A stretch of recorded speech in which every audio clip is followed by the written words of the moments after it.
capitalism, all of the gains in automation, it goes to the owner class. All you have to do is have everyone be an owner, and now suddenly any gain in automation is a gain for everybody.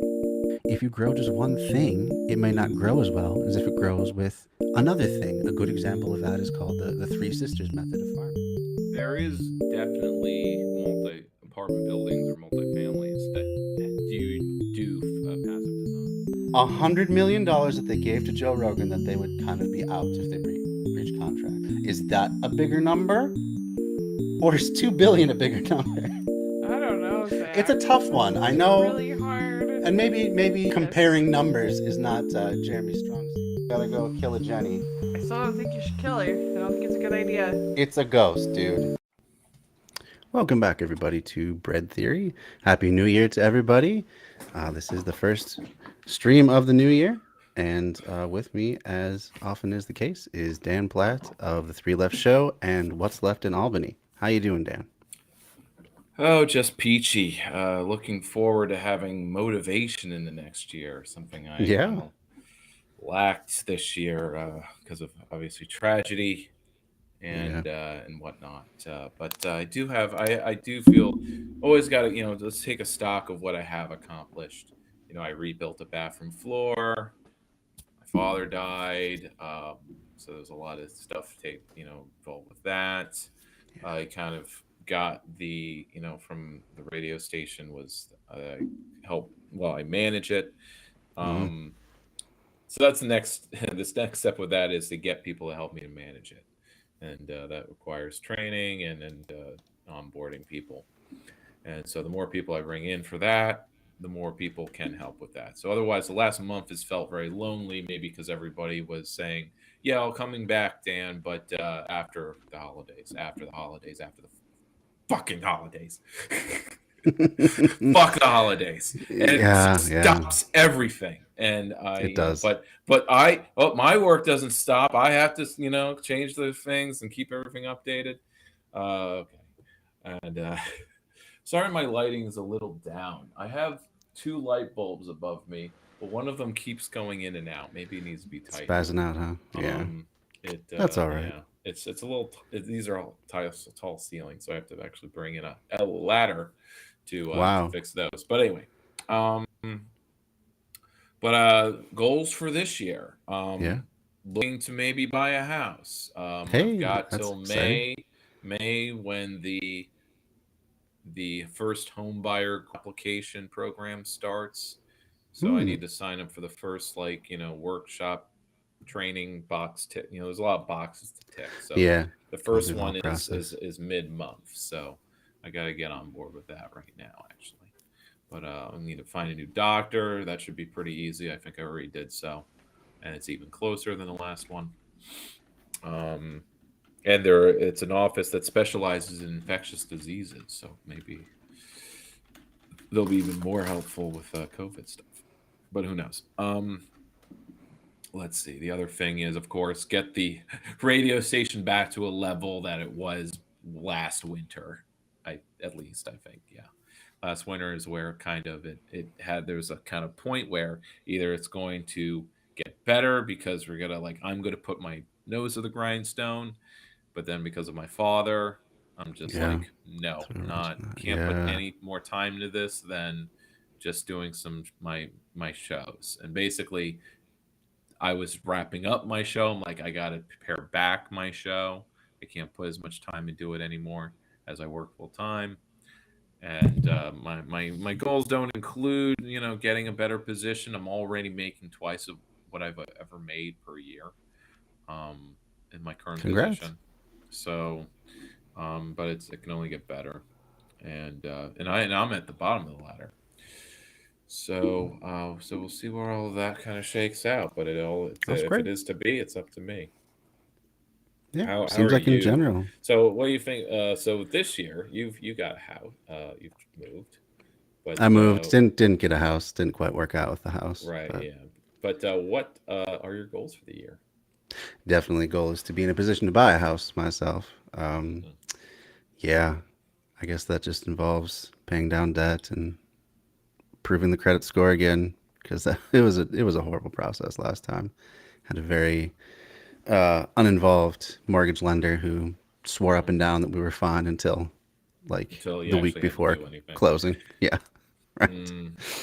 Yeah. What made it not okay? Our debt to income ratio, which, you know, had not changed since the beginning. We were told not to touch our credit after we paid off, this card, and that loan and whatever, which we did. And then we didn't touch our credit from that point on, and yet somehow that became the deciding factor. And like why he didn't know that from the beginning and tell us about it, I don't know. But So you got a lot of debt, and so you yeah, I should. mean, we have student loans, Uh, a lot of student loans. I have child support, which apparently counts against me. Um, so yeah, but we disclosed all this gotta be a stuff blank from the state. beginning. So Hmm. yeah, basically. So Okay, so now, we have Alisher, some Alyosher.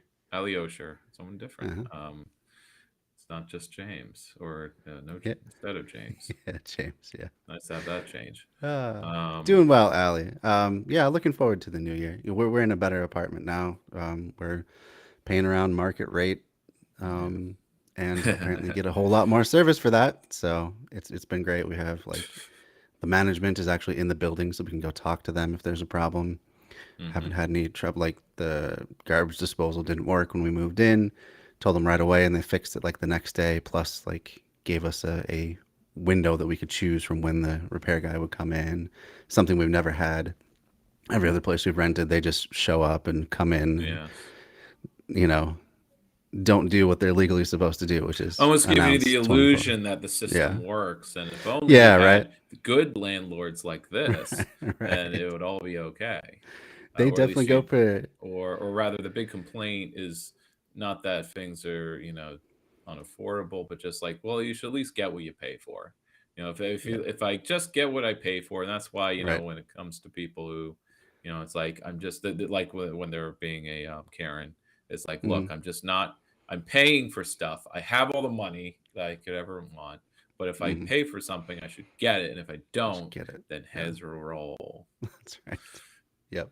But yeah, they, Um, they definitely go for the extra perks here. They Unlike give those us a little. poors, they don't have a right to demand anything because they don't pay. Right. So Right. anyway, But yeah, our management uh, company. Oh, I just wanted to say one yeah, last go thing. Our on. management company goes for the little perks to, it's like the equivalent of a pizza party. The pizza So they'll party, like, yeah. they'll put a little bag of Hershey Kisses on your door for Christmas, Oh, and with a little or handwritten kisses for note. And Christmas? I know, That's what right? they give you? It So should be and a it's whole box of chocolates, man. right. Man, okay, so get this. So in my office, we're and this is a resume box that, if I ever do go into architecture field, it will be Hmm. something I can actually say as a selling point. Like I worked in the state ed office that works with Hmm. the architecture firms that design schools. So if I go to one of those firms, I can say I've been on the inside, I know their process. I will be helpful in Hmm. those interactions and maybe writing the change reports, making sure that I could be on the end, on the firm's end, so there's no mistakes and you don't have to keep sending it back, because that's what I'm doing right now. I'm going through all the stacks of the change orders that were wrong. Um, because basically, if you change something in the project, something costs more, you need a page from the architect signed, page certifying it that's signed. And if you're missing one, or the numbers on, they don't match the project numbers, it's all kinds of little things. It's maddening. Especially when it's just something really dumb, or it's just like they used a project number that doesn't exist in the slightest. It's totally different, Oh man. or it's a different project that makes no sense. Anyway, we won't get into that. Sure. But what I did want to get into is how much swag our office got from every firm sent us. You'd think they Oh didn't just send wow. us a nice card, right? Uh-huh. What are they? Your aunt? No, they send us they send us trays of cookies, not pizza, but that was one of our former associates. But they Hmm. would send us oh, that tin of popcorn, the tripartite tin of popcorn, the popcorn Hmm. factory. Got one of those. Trays of 2 trays of cookies that include nuts and candy. Um, Lots of chocolate, boxes of chocolate. and cookies and all that stuff. It was just everyone. They all sent something, and so it was they're Nice. sending their tribute. Greasing those palms. Yes, but it has to cost less than $28, or Of something. course. That's Yeah, that's the rule. that's right. Yep. That's funny. So yeah, looking forward to the new year. I plan on decorating behind my space here a little more, so it's not just a blank wall that everyone's. I Get like some your poster posters. idea. I got a bunch of Yeah. posters. Like I got, Yeah. Oh yeah. I have this poster that was actually from Cuba that my brother got me Oh, of Che and stuff, and that's a so nice Che. It looks a little different than the yeah, usual corporate Che. So right. No, it was definitely hand painted by the yeah, locals yeah, there. exactly. So I'm gonna get that up in a frame, and I got some more stuff too to Cool. to pop up just to for some more eye wash. Yeah. The main reason I want to buy a house is so I can put up flags. There you And go. I'm gonna put up got my green party flag that has a peace sign on the other side of it. Hmm. I'm gonna get one printed where on one side it's this that symbol I showed you of the Hmm. 8 circles basically for the 8 Yeah, continents. right. So it's almost like the Olympic rings but white, and then the other side maybe Uh-huh. the United Earth logo from Star Trek. Um, Cool. uh, or the UN logo. They're very similar, very similar. Yeah, right. Um, I like it. Interestingly enough, the United Earth logo only has like one kind of laurel wreath on one side, wing. Hmm. Um, Oh, so it's a little different. interesting. And yeah, I'll have to compare, and obviously maybe a red and black, There you go. maybe something not too conspicuous. But there's someone on in my neighborhood. He puts out flags, and he kind of trades them out. Sure. One is like the U.S. flag during the Civil War. One is the I like Blackbeard's that. Jolly Roger, Yeah, there you go. and he has put out Albany's flag, which I rarely see. Um, Oh yeah. and then he put out one that made me cringe. I think it was a Ukrainian flag, but Oh yeah. Well, hey. but he was just following the city's lead. Sure. Fuck. For So sure. yeah. So okay. So where we left off, we're traveling through Yeah. utopianism, not futurism. All right. Futurism, and I'm going off a bookchin here. Futurism, and this is something that's kind of even talked about. Futurists will say we're just taking the present and we're projecting it. It's a Hmm. projection of the present. And if the present is a hellscape, you're just getting a hellscape, but with like better VR goggles. With flying cars. Yeah. Or yeah, the Musk futurism, though Right. people say, well, Musk is like fake and bad futurism. No, it's all futurism and it's all bad for you. It's all bullshit. Hmm. Um, and so utopianism is something completely different. Hmm. That's the difference. So utopianism, even though as far as a lot of media concerned, they are synonyms and they're used interchangeably, and Right. sometimes they're used in the same phrase. A futurist, techno-futurist utopia, in the same, it's like, why did you need to say that twice? That it's utopian and it's the future. But Yeah. that's where you don't understand the words you're using. Sure. Gets to be cumbersome. Uh-huh.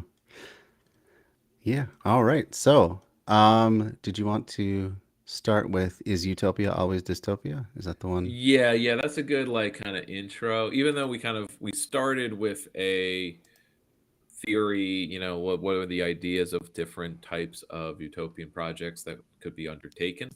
Today's is more like let's look at all the eco villages that are kind of putting utopian ideas into practice, all left some degree, but then only critiqued as far as like that they're not really independent or whatever.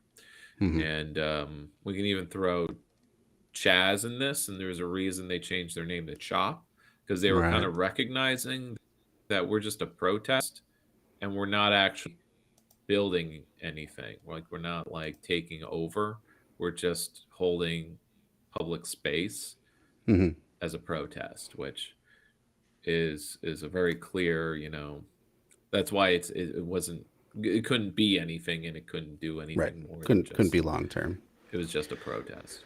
Yeah, they did not have their own economy, or Yeah, it wasn't even like rebellion occupying encampment. They long, Sure. but Right. that's the thing. They had almost a similar number of people as an occupying encampment, but they because they were kind of limited to using the streets only. They were just holding the public streets, and the police, mostly, at least the city, for a few weeks, let them do that. But they weren't occupying any other private property or whatever. Like you still had Sure. like these parking lots being used. I was watching someone stream walking around it, and it was pretty outside of a few like comfort tents. Food not like a permanent food not bombs. It wasn't. There really wasn't anything else. I mean, there were. I think there was some like working groups that were doing stuff in the park. They set up a garden and whatever, but it was all gone once it was done. So it didn't last. It could have been interesting if they used the park and they actually built stuff on it, but Right. Could have a more permanent settlement, but it was just more like an arts fest kind of right thing at its height. Yeah. So this is just a quick video. It's kind of half liberal, mainstream, but it's more like a philosophy 101.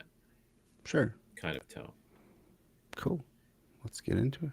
This video was made possible by Brilliant, a problem-solving website that helps you think more like a scientist. Freedom in thought. In every second of every day, you have to decide between action and inaction. We're all tangled up in a web of cause and effect, and so every single choice you make has gravity and pulls us towards one of two futures. One that is more heavenly, or one that is more hellish. One that is more utopian versus one that is more dystopian. It's human nature to dream about utopia, a place better than here. We dream about what our lives could be, and some of us dream bigger about what the world could be. One thing's certain, there's always a place that exists outside of space and time, and it's better than here, and it's where we want to go. But all things come with a price tag, and you have to decide whether you're willing to pay the cost. In some sense, your life is defined by the cost you're willing to pay. Because it's a market. A better world exists, and it demands payment. He doesn't mean it that way. What are you willing to sacrifice? No, I know. He's making it look In that his way. story, The Monkey's Paw, William Jacobs writes about a man who acquires a magical monkey paw that will grant him 3 wishes. Much to his dismay, the man finds out that each wish comes with an unintended side effect. When the man wishes for 200 pounds, he receives it as compensation for the death of his son. When he wishes for his son to come back to life, he does, as an undead being. Fate demands a price, and if the man would not voluntarily choose a sacrifice, it would have to be decided for him. The residents of Aldous Huxley's Brave New World live in a technologically advanced utopia. They're happy, healthy, and youthful. They don't fear death. When their time comes, they go in peace. Class hierarchies exist, but everyone has been psychologically conditioned to love their place within them. Babies are genetically engineered. Residents of this utopia have no attachments to one another. In the words of one character, everyone belongs to everyone. Everyone has multiple sexual partners, and I don't orgies are remember that commonplace. line, but it's been a while. Yeah, I read it, I think, last year. So there's the line, everyone belongs to everyone. Yeah, that sounds familiar. The idea that everyone is happy, though, I would disagree with that. But the gammas are happy they're gammas. Yeah, You're happy you're a gamma. they've been manipulated to have brain damage to the point where they can only perform certain tasks. Yeah, that's why the genetic manipulation is important, because it isn't just the brainwashing they get as kids, and the conditioning to hate reading and stuff. There's because the genetic engineering isn't enough, right? They have to be trained to hate books too. So yeah, there's a lot of manipulation there, and it's done top down. So there is an unfairness to it. It's like everyone did not make a choice for things to be this way. It is it's an extrapolation of Fordism or Taylorism, which is why it's this is Huxley being anti that, right? And it's consumerism, and it's how capitalism is evolving. It's also very strong soft power, like the pushing of drugs for every problem by just people you know, or the idea that everyone is just pushed to have multiple sexual partners.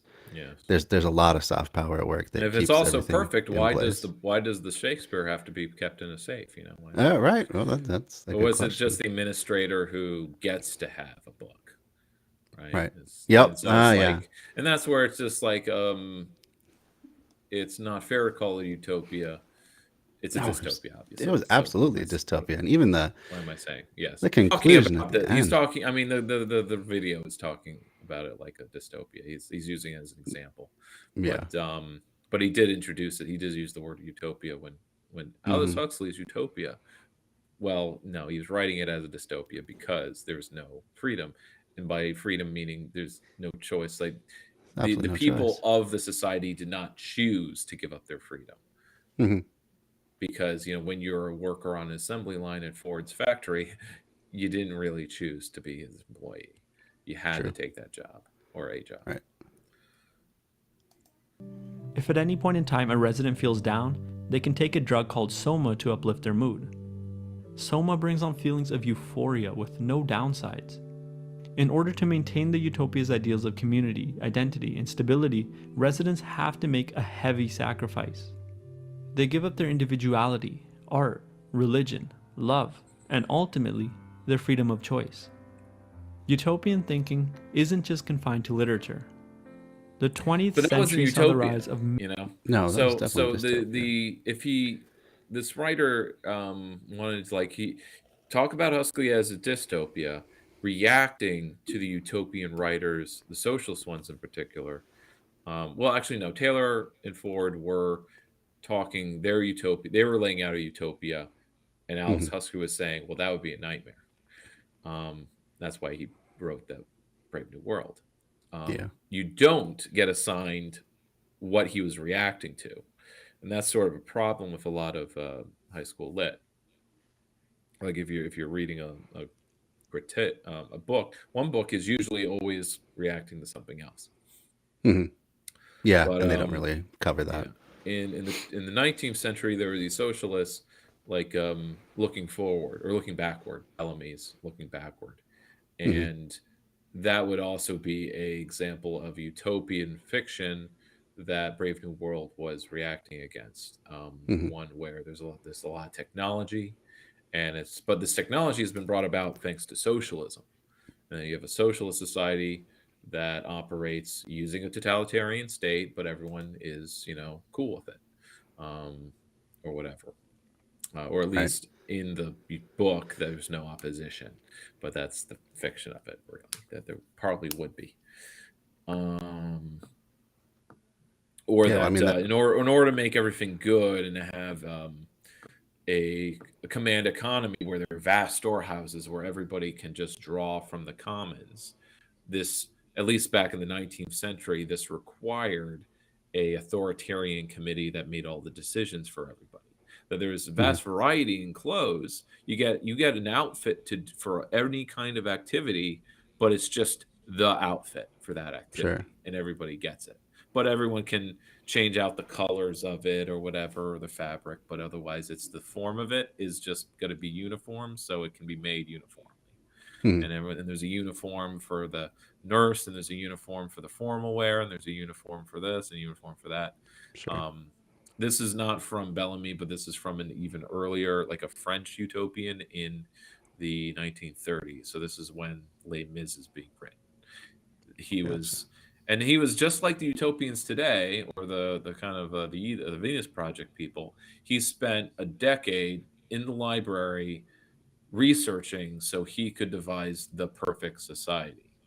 And Hmm. but the only downside is one that he didn't consider, one maybe, but that there's a committee of experts that's deciding all of the best ways to produce things, and everyone is going to follow. They make the plans, and everyone follows the plans and with military precision. Um, so you're doing but this is before the factory line worker kind of job that he's kind of laying out something that doesn't exist yet, and thus it's futurist, but also just like it's fanciful. but when it does happen, there is vast abundance, and it does, but it's capitalists that are accruing it. So a lot of the utopians in the 19th century who were socialists of some type, a lot of their dreams came true, but they were implemented by capitalists or by the modern nation state, and or it was the Soviet Union, but they kind of don't. They just say the society is like this. They don't kind of lay out how it got there. Sure. But the other one, News from Nowhere, does spend 2 chapters where he talks to an old timer and he tells the story of how the revolution happened. And it was a revolution. It was violent. It was a political struggle. It took like 20 years to shake out. And that's how they got to anarcho-communism. And it all happened in the 1950s. Wow. If only. The book takes place in 2003, and it was written in 1895. So he was kind of placing it halfway. Hey, so you go. Yeah. Putting it 50, 60 years off in the future. Yeah. The revolution was not around the corner, but it was, it would take a century to get to the point where he was describing things. All right, let's move on. Many charismatic leaders claiming to know the way to Eden, but wherever they were leading us, the cost was too high. In some ways, we were like the man with the monkey paw. We wanted the benefits of utopia without the responsibility of bearing the cost. But fate demands a price, and when we gave up our responsibility, we gave up our individuality and eventually our humanity. Despite these negative examples, I do believe utopia is possible. In his recent book, Enlightenment Now, Steven Pinker documents all of the positive changes the world is. Oh God! What direction are we heading? I told you this guy's Steven a liberal. Pinker. But I was actually gonna rage quit this, or maybe like, this is gonna be a make fun video.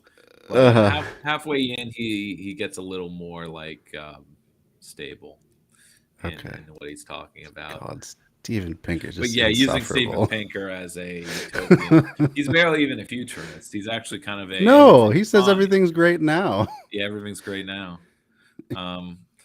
Again, this is 101 level. This is just arguing. This is a good video for people who are really cynical and hate everying. You got to get people out of the black pill, right? But don't do it with Steven Pinker, okay? These abusive assholes. Oh man. Has undergone since the Enlightenment. For example, average life expectancy has increased from 30 years of age in the 1750s to 70 years of age worldwide. I hate that statistic. Socialism did that, though. Neonatal care has gotten a lot better. That's what raised average life expectancy, because a lot of babies dying really brings down that average. It's not that people living life long and good. Didn't just mostly drop dead at 30. I hate that. Right, who was I just watched a video about what was it? It was the Italian futurist, the main one in the theater, and he was a real asshole. He believed in causing chaos in the theater, to make sure get the audience to pick fights among each other, or place replace people, freaks in the audience that will offend others, so they'll get in on the act, and that's how we involve people in the production. But real the guy from BioShock, but the artist archetype, but he believed that any true man should die at age 50. Oh God. A real accelerationist too, yeah, apparently not quite, but everyone really hated him, and he became like the poster child for he created a futurist political party. It folded into the fascist party. Yeah, because this guy, in true his rationality sucks, and it's when you go all the way with we got to do everything new, nothing old, that includes even treating women with respect, even the basic level of Oh, respect it's that just a bridge Victorians too would give far. them. Jeez. Yeah, real asshole. No one really liked him, and that's why you don't see that much futurist art. There wasn't that much made, and when it was made, it was like military themes. And Sure. that's why they love Mussolini so much. God. Oh man. All right. Let's move on. Have declined by 60% from 2000 to 2015. Worldwide rates of extreme poverty have been declining since the 1800s. All of these examples are what I would call positive-sum games, win-win situations for humanity as a whole. This is a theme. I think by the way. important questions to ask are how many of these positive-sum games isn't could we bad. play? How much better could the world ultimately get? And how do we continue down this path? At the same time, how do we avoid traveling down some of the paths we already went down in the 20th century? You can think about the world at different levels of analysis. The highest level might be something like universal. The levels that follow that, in descending order, are the planet, the country, the community, the family, and lastly, the individual. The lower levels are all nested within the higher levels, which means that all the levels are interconnected. The individual affects the family, which affects the community, and so on. The opposite is also true. The problem with conceptualizing utopia is that it gets created at the higher levels, such as the country or the planet. By starting at the higher levels, we force all the lower levels to mesh with it. Anything, or anyone, that fails to harmonize with the highest level is seen as unfit for utopia and must be removed. This type of utopia always devolves into a totalitarian dystopia. In design, we call this a top-down approach. The highest ideal is generated, and all of the lower levels are adjusted to meet that ideal. A top-down approach will always succumb to evolutionary pressures, because a static and constant ideal can't survive in a dynamic and evolving world. The opposite of a top-down approach is a bottom-up approach. Instead of starting at the highest, you start at the lowest level of analysis possible. In our case, this would be the individual. You start by creating a simple set of rules that govern the individual, and you allow the system to self-organize. From individuals, communities, cities, and nations emerge. Bottom-up systems harmonize well with nature because they can evolve and adapt. In fact, evolution is a bottom-up system. It's governed by rules of survival and reproduction. YouTube is also a bottom-up system. It analyzes our behavior and evolves based on how we interact with it. The This is algorithms a of poor today are more... example. Yeah. I mean, up until very recently, they had a very big problem with pushing people rightward because that got the most engagement. Because yes, it's evolving with us, but it's for its own ends. It's not the for our algorithm is ends. actually top down, so it's not a good example of bottom up. So it's just the example you chose. I mean, his logic's good. In Right. fact, it's almost a pre-anti-capitalist position. Mm-hmm. Because if you start make a world a better place, we need more zero-sum games. Capitalist competition is the definition of a zero-sum game.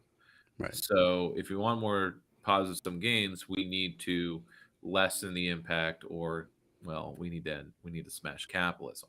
Is the conclusion you come to if you're honest about that's what you really want to go for, those zero-sum games, at least beyond an individual level. Because you're always going to be fighting against the tide of capitalist competition and markets, unless you do something about them. At least that's the conclusion I came to. Indeed. I actually had the same kind of conclusion with like zero-sum games or competition being unhealthy back, in the transition from high school to college, and kind of going towards like, well, what does that really mean? Like, what does it mean to make the world better then? It obviously isn't just placing solar panels on buildings. Right. True. Because then you have sweatshop solar panel factories. Yeah. Which Just is changing what technology Book doesn't would write about in the 80s. Everything. More than mere technology. They're alive, and YouTube is an evolving ecosystem. Bottom-up systems are partly unpredictable. We don't know what the YouTube homepage will look like in a year from now, let alone life on Earth in 1,000 years. It's impossible to predict what an emergent utopia would look like. Of course, I'm oversimplifying a bit here.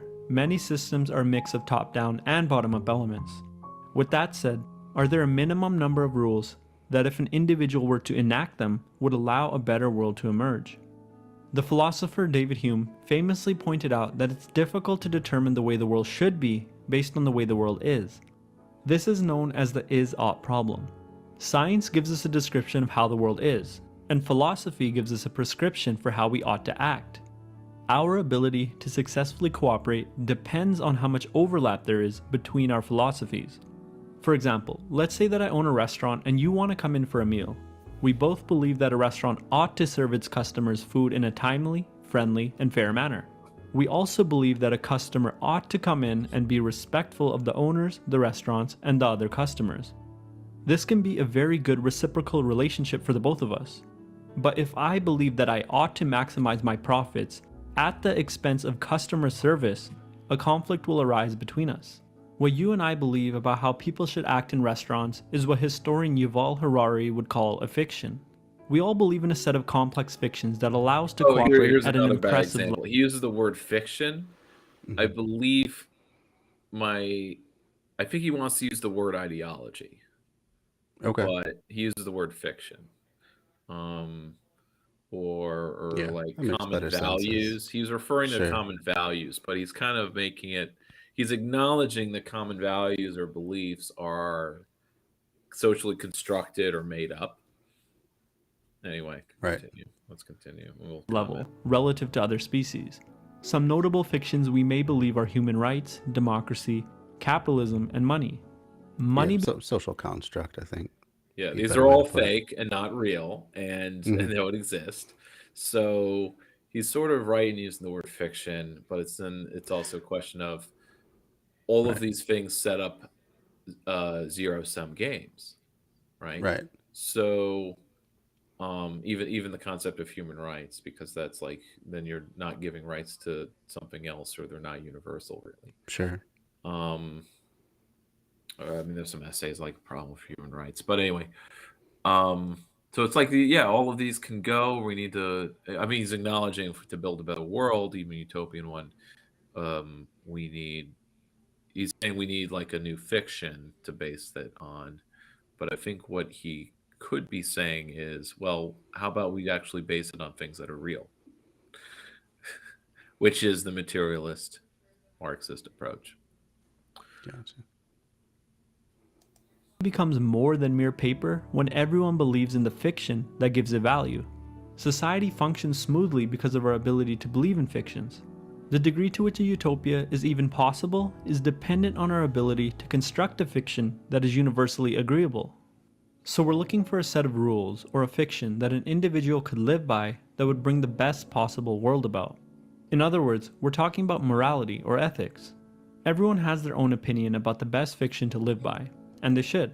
If you buy my argument so far, then you understand that everyone should have and share their own fiction so that the best cultural fiction can emerge. And just as individuals and cultures evolve, so too will the fictions they hold. Preserve what works and discard what doesn't. If there's one abstract rule that an individual could live by Ours is that I socialism. believe would allow utopia That's true.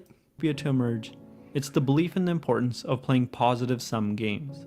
This means that each individual intends to act in a way that is simultaneously best for them and everyone around them. The society that emerges from these individuals would be one that is self-improving and respects the potential within each individual. Members of that society never try to win at the expense of one another or, in other words, play zero-sum games. If we wanted to create a flying machine, how would we do it? Our best bet would likely be to collect a large set of species that could already fly and determine the principles that unite them. By discovering the principles of flight, we could successfully produce an infinite variation of machines that could fly. Could we do the same thing with morality? Could we study our history and determine a set of fictions that would allow us to identify and successfully play positive-sum games? In his book Enlightenment Now, Steven Pinker compiles an enormous amount of data that shows how the world has improved on several important measures, such as health, longevity, wealth, inequality, human rights, and so forth. He claims that the fictions that allowed us to successfully play these positive-sum games were science, reason, and humanism, and quite frankly, I think he makes a pretty good case. I said earlier that All of fate which are demands a price. counter the So what's the capitalist price world that we must pay that for a better he world? thinks isn't in conflict with it. That's Right. where he sounds like a complete douchebag. Because when Right. he's, I think maybe we need to look up a clip of like some lefty questioning him and what kind Yeah, of that'd be good what to try some douchey time. answer he gives. Is always a douchey, condescending Oh, it answer is. Oh, he's of got like, all how the dare you answers. want Yeah. to change our economic system, even though it's like, oh yeah, because I mean the douchiness comes from saying no, capitalist markets are rational and humanistic, and anything else wouldn't be. That's where Yeah. he loses anyone who's left of Bernie Sanders, I guess. Right. It requires that each individual remain adaptable and be willing to give up on old and comfortable fictions for unfamiliar yet better ones. It requires enough discipline to carefully estimate the probabilistic outcomes of each action based on past experience, to take carefully calculated steps forward. But above all else, it requires courage. The courage to lose in the short term so that the individual, or their children, or their community can gain in the long term. The courage to be open and to deal with bad players in the hopes of finding good players for positive sum games. Maybe Utopia isn't a place we can be, but rather, it's a place we can always choose to go. We can only approach it, but never quite make it, like a line trending towards an asymptote. Utopia doesn't exist in the brain of one person or group to bring about, but rather it emerges It's a from our state of collective mind. interactions No. with one another. That's what it sounds like, but As I think individuals. he doesn't mean it that way. I like the sentiment of like you have to know that As you're you saw going in to the video. lose to a lot of assholes because they're playing a game that you don't want to win in the first place. And that's where like to get to that post-capitalist and to find all the other post-capitalists out there that don't know that they are yet.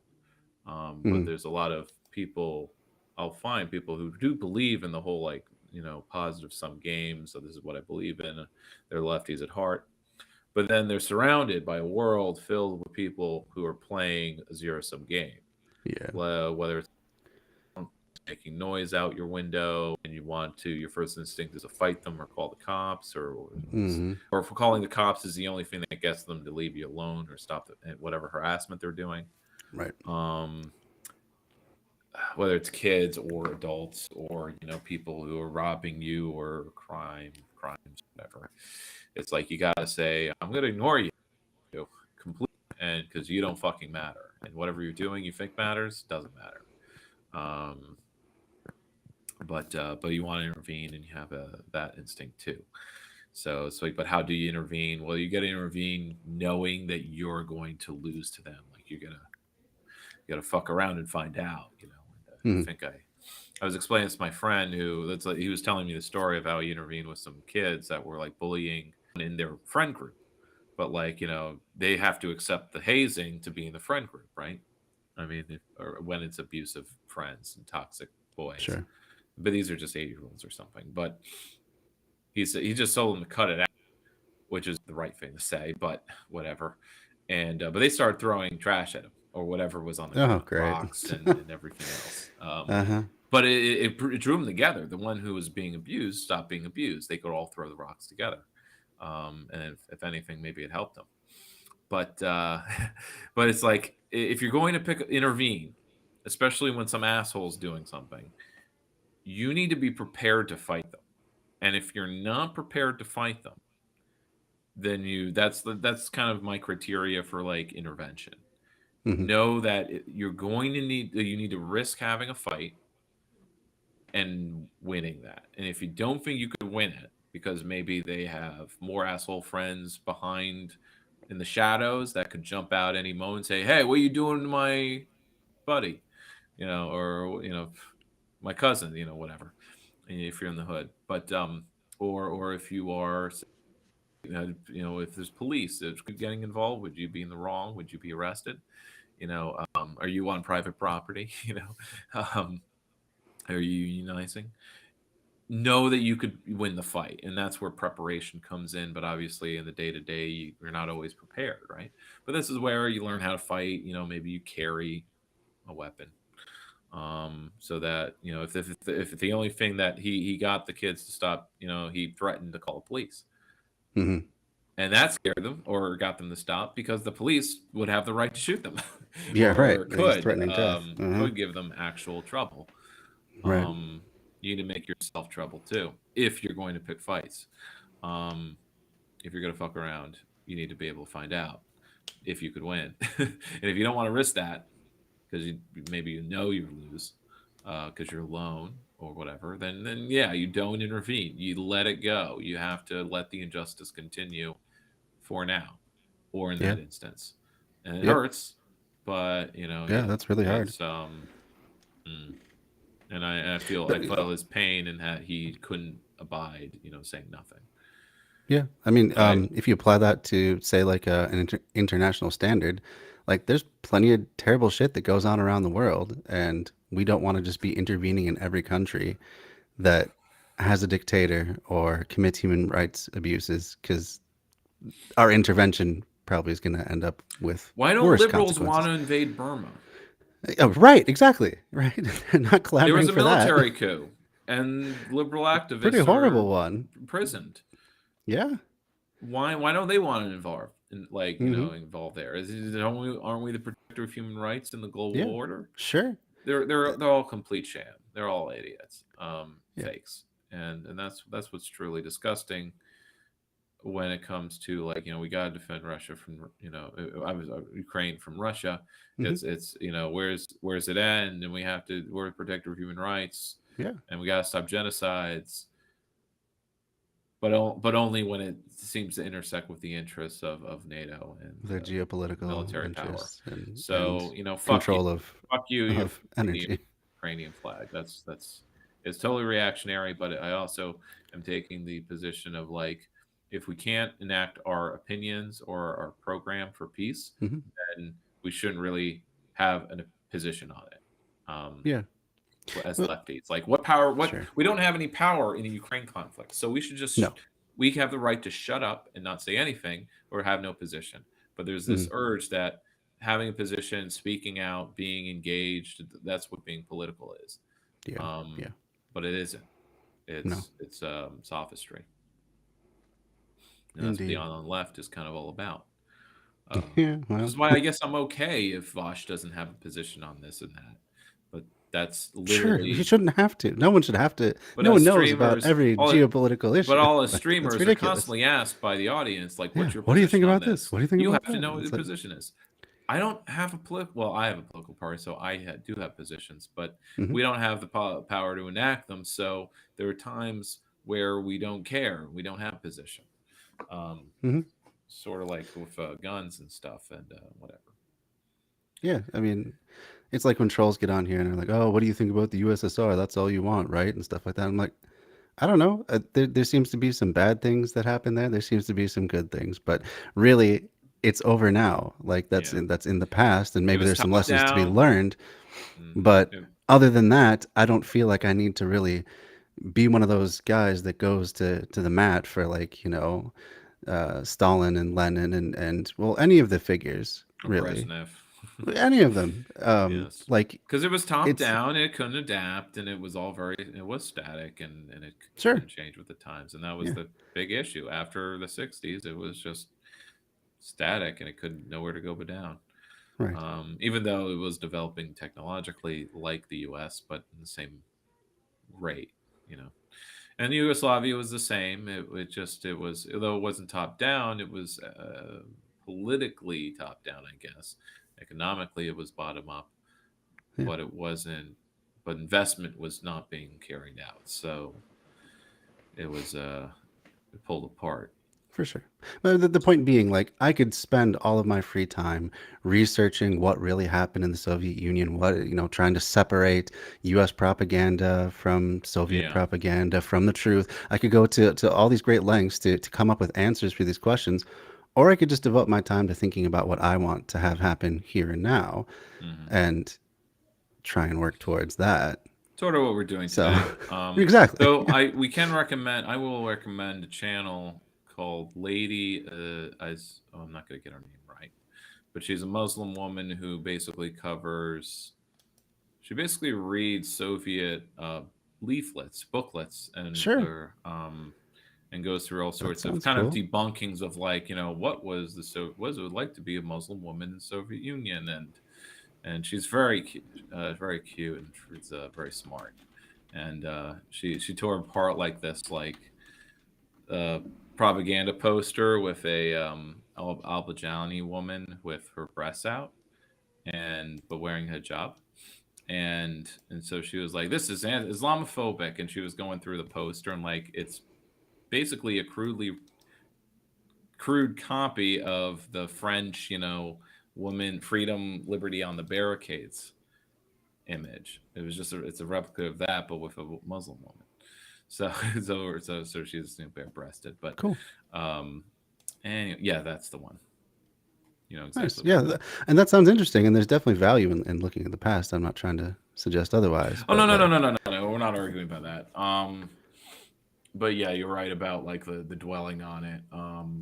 As Yeah. far as like what all we're gonna argue about, of course not. So let's move on. We covered a very normie video right there. So let's dive into the opposite. All right. What was the What was the second next one? one? We'll just go in order. Was it what's going on in Oroville? 10 best eco villages. They kind of got out of order as I was Let's do opening the them. 10 best eco villages. We'll Okay. go there because that's like the overview of stuff. And unfortunately, each of those things we could probably find a separate video where someone's touring it, but it could get boring fast. I mean, sometimes they're not boring at all because they're very interesting and you see cool stuff. But again, that we could spend hours doing that. Sure. Yeah, this is a short one, so I'm It's sure no we'll be able to secret breeze that through. living in an eco-friendly environment can make you happier, healthier, and more relaxed. Oh, God. Unfortunately, Just right off the I bat. like this tone, right? One of the comments I saw here was had to switch it off after 3 seconds. Video about eco village with plastic music is unbearable, and I have Nice. to Yeah, I have nice. to agree with the background music. What open source? Well, it's a lot of these videos. They're halfway between like a tourist promotion, tourism, and a like a YouTube advertisement right. for Eat Fresh. Yeah. By the way, Right. there was this fun joke at the end of an episode of Inside Job. I'm watching the second season right now, and you have a character who's doing a leftist podcast, but I don't know what the writers mean by that. But the joke is like, this podcast is brought to you by Blue Apron for those who want to be environmentalist, but only when it's convenient. That's perfect. And it's true. It's true. Some of those ones like Majority Report, when they start doing their ad reads, I'm just like, ugh. Get a little bit of a cringe. few people are lucky enough to live in these unique spaces, which have been deliberately constructed to be as ecologically sustainable as possible. Lucky Also for called you, intentional we have tracked down communities. 10 incredible Mhm. eco-villages from around the world that will make you want to pack your bags and move in immediately. The featured villages here That's were so built by sus. nonprofit organizations or The government scripting on agencies, this is so with the sus. goal of It promoting makes it all seem environmental like so sustainability all and fake. providing their inhabitants Yeah. with a high quality of life. I promise it's probably Manufactured. not, Before we but it's jump just in, like, you are watching why the are Live there Today these YouTube channel. lifestyle channels We are that here are to like, inspire you. it's making it like For 10. lifestylist, you know? Eco Village in Right. Ithaca, New York. Well, it's a very consumerist lifestyle way of framing it. Well, too. that's what it's Living up in presenting it as lifestylism. Right. Which is sort of why we're starting here, because this is the most kind of it's almost the most capitalist eco villages. Yeah. They're intentional communities. That means people, you got a group of people that collectively do a project. It's like a community project. And their project is to basically build a housing cluster for themselves. And they Right. can only do that, on rural land, with certain building styles. They're doing it quickly. They're doing it as, because they're all middle class already. I looked up this particular eco village. It's not, I wouldn't call it an eco village though. It's an environmentalist themed housing development. Just is a what it's little like. enclave. But it's following it's doing things that normal capitalist developments don't do, like following the pattern language, Sure. following that various patterns. Yes, having ecological features and gardens and having an ecological mind when doing their land use. Though at the same time, this particular eco village is 3 housing clusters. So, it's just outside of Ithaca. I looked on the map Okay. actually where it is. I didn't pass it because I'm always coming into Ithaca from the east because I live east of it. This is on the west side of town, so I didn't pass it because you have to. Ithaca's at the base of a valley, so anything else is like really high up on. So I never went up to the other side of it. So anyway, it's but the newest third housing cluster they have. I was looking at the map and the renderings of it, and and there's all of these little sheds. I'm like, what's with all these little shed buildings? They're carports. And so all of these people are essentially commuting in the town, I suppose, because Ithaca has buses, and it's not actually that far. It's well, if it weren't for the massive hill that it's on, right? Because everything that's outside of the downtown is on the hill, so biking isn't really ideal. But I think a bus line probably goes out to them. But obviously that would just be for getting into town, right? But it's basically the length of downtown times 3, so it's at least distance up the road. So it's not far out, as I thought it would be. But yeah, the car dependence is there, even though the houses are clustered together with a pedestrian friendly kind of way. It's still very much a car based, and the rents, they do have apartments that you could rent as well as single houses. Care to guess the rent? I'm guessing it's above market rate significantly. Maybe not. Really? They're 1,500. 1,500. Okay, so that's not so like a 1-bedroom. But Ithaca isn't exactly a metro area, so yeah, I would have to look up what the average rent in Ithaca is. But Ithaca is one of the few places in maybe even America, because even it was Richard Wolff wrote an article about it because they were had a more extreme version of the COVID memorandum, where it was a bit more permanent in their case. They were basically, what were they kind of saying? They weren't going to enforce, no evictions. And they were really kind of edging close to basically kind of abolishing evictions. Wow. I don't know what the situation is now. Richard Wolff's article kind of didn't go into the actual kind of what's going on. He kind of spent most of it talking about how property values, private property works, and all that. Sure. I'd have to check in, I guess. All right. Cool. There's Yeah. my spiel. Well, This is the one I've actually looked at because it is my region. Yeah. A treehouse might sound like something out of one of your wildest fantasies. But for residents of Natural House, an eco-village in Ithaca, New York, it's more than just that's a the daydream. compost thing I have. It's their day-to-day reality. Nice. Located on gave them that. 165 acres outside of New York City, Natural House houses around 40 residents who live Outside New York communally in City. what used to be a monastery. It's closer The to community Syracuse. is based on sustainable living and features several small homes with People solar don't know where panels and anything is composting. in New York. It's just how far from New York City is it? Right. Yeah. It's actually quite a drive from New York City. Yeah. I was thinking Ithaca was not Ithaca exactly right next door. Yeah. Anyway, go on. And toilets. Residents are also encouraged to grow as much of their own food as possible, which they can then use at any time in communal kitchen. So they have a high tunnel and all that. Number I didn't really 9. see that. Converslev Village, Denmark. Oh, so that's all they're doing with that last one. Okay. Well, They're notice getting there's- real they're, just they're covering 10 and they gave Yeah. basically 10 half a and minute to 8 each minutes. one. Yeah, that's true. Yeah. We're just getting a real snapshot view. This self-sustaining village is a community of 200 people who grow their own food, make all their goods, and live according to nature's All schedule. their goods. There are no Yeah. private cars. So they're making plastic Exaggerations backpack off the straps. chart with this format. Yeah. This is why I gave the other video will be much more grounded. He Okay. covers 3 of them, and he actually visits them. So Sure. most of these videos about eco villages are just like this advertisement kind of level, and I don't know who makes Sure. them for who. Yeah, Bloom they today. come across like Bloom. So it's like Only at 47 these subscribers. channels Jeez. that are kind of like news, trying to be like a news channel, like with like a Vice video or something, but Sure. or not a Vice, I mean a Vox, like a Vox video, Oh, okay. but like cheap. Just a quick and- explainer. Yeah, quick explainers.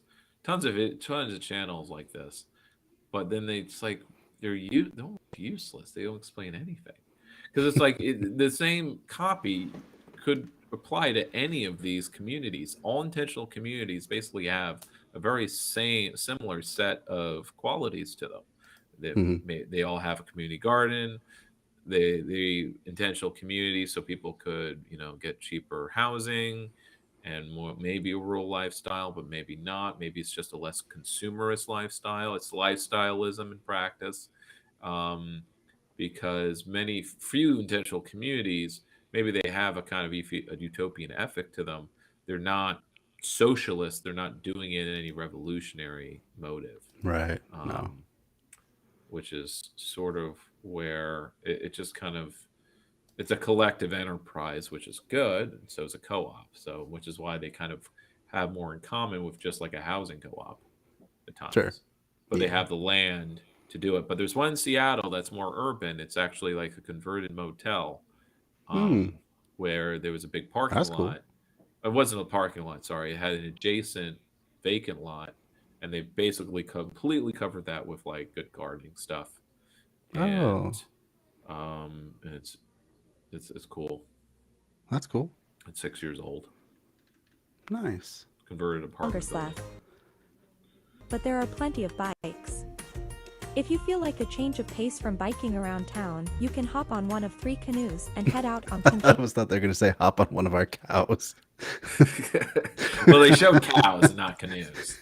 Right, the exactly. Like, That's the thing with this. These also these types of videos, they're just using B-roll that like I know. maybe this has nothing to do with this town.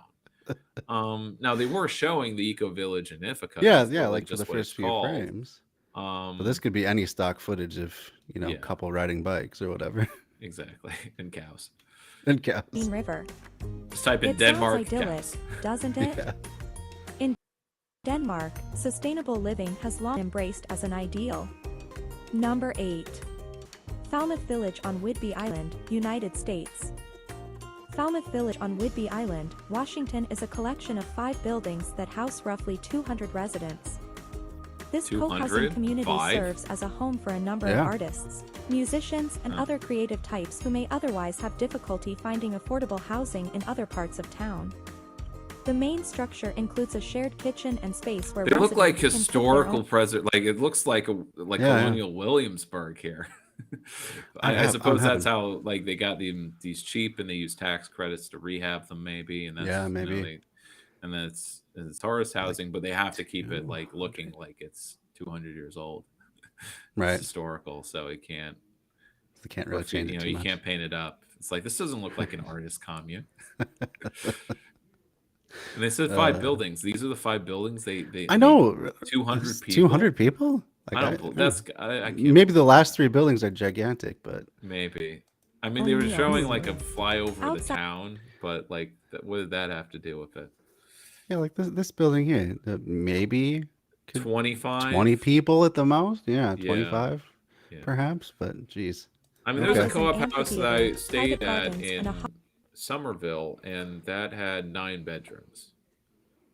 So Okay. and the bedrooms could have 2 people if it was like a mother and kid, but they Yeah, weren't that still- big. So it was roughly 9 people. Right. Yeah, you're not approaching any chunk of 200. Like you're Yeah, it's weird. having to Buildings. average 50 people per building, and one of them is a community building, so even more. Yeah, and then are they next to each other or are they like scattered around? I don't. That's Yeah. interesting to say you're an Interesting. eco Hot tub village, on but which residents can maybe. gather. This village is definitely one of my favorites. Okay, can you Number show the 7. amphitheater? What does it look like? Come on. Yeah. That Right. doesn't look like a community garden. That just looks like a normal flower garden. Yeah. It looked like a formal garden with Yeah. lined in a hydrangea and not Anyway. any edible stuff. But anyway. She's not even. Moving on. Abbeydorney Village, Ireland. Located on one of Ireland's largest lakes, Lough Corrine, Abbeydorney Village is a Wait. stunning community of sustainable cottages that wasn't surrounded by helpful. amazing natural No, it beauty. wasn't. The eco-village was established in 2006 and aims to be fossil-free by 2020. Today, So are they? residents use either solar or Yeah, wind really? power for energy. Food comes from neighboring farms and local produce shops, and sustainable workshops offer visitors tours and demonstrations on all things green. Number 6. Pause. Utopian Village.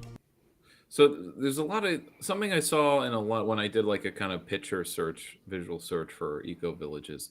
I kind of noticed a lot of them are just kind of, they're not even housing clusters like the one in Ithaca. They're just kind of like single detached houses, Yeah. and everyone who like it's a neighborhood, and everyone's Right. there kind of maybe has an environmentalist streak in them. So they collectively have a community building, and they have community Right. garden. And in that case, any kind of urban neighborhood with a community garden could count as an eco village. Could But count. but I mean, the other quality is that they have some renewable energy on hand, Sure. and but they're developing it over a number of years. But I think the issue is, to me, an eco village, there has to be more than just maybe some loose neighborhood association to it, but a real local governance structure, like it's its own Sure. municipality.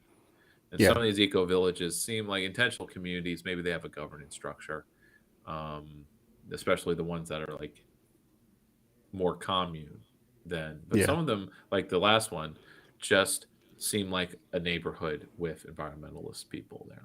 Right. Yeah. But Are you familiar with? that's just in a minute. So who knows? Right. Yeah. Maybe So it's it's really hard to know for robust. sure. The Arrowville video we watch will not show everything that's like going on, and I read a Okay. number of things on it. Sure. Are you familiar with Village Homes in Davis, California, at all? That's Davis, California rings a bell, but tell me okay. more. So basically, it sounds a lot like what you're talking about, where it is just a neighborhood that they built with, instead of like streets, it's basically just alleyways, and then in between the homes, it's just a communal space, more or less. Like you technically have private property, but there's no clear boundaries. And there's a bike path that runs through. They got swales. There's a lot of passive solar design, but it's almost entirely single detached houses. Mhm.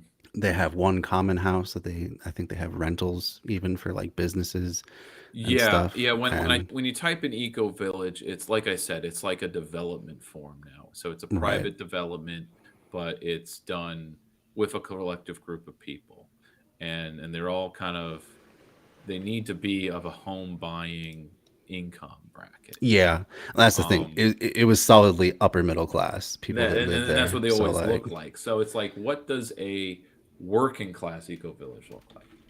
And if that doesn't exist or can't exist, then there's something seriously wrong with this as some kind of strategy for change. And it usually isn't a strategy for political change, because everyone usually has a normal job, or it's not, there's no revolutionary politics.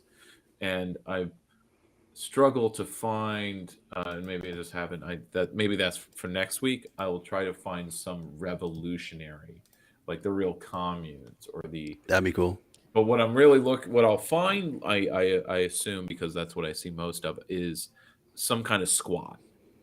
And Yeah, it's not so much like a big housing complex or a whole village or urban village, but it will at least be a large urban space that's collectively managed.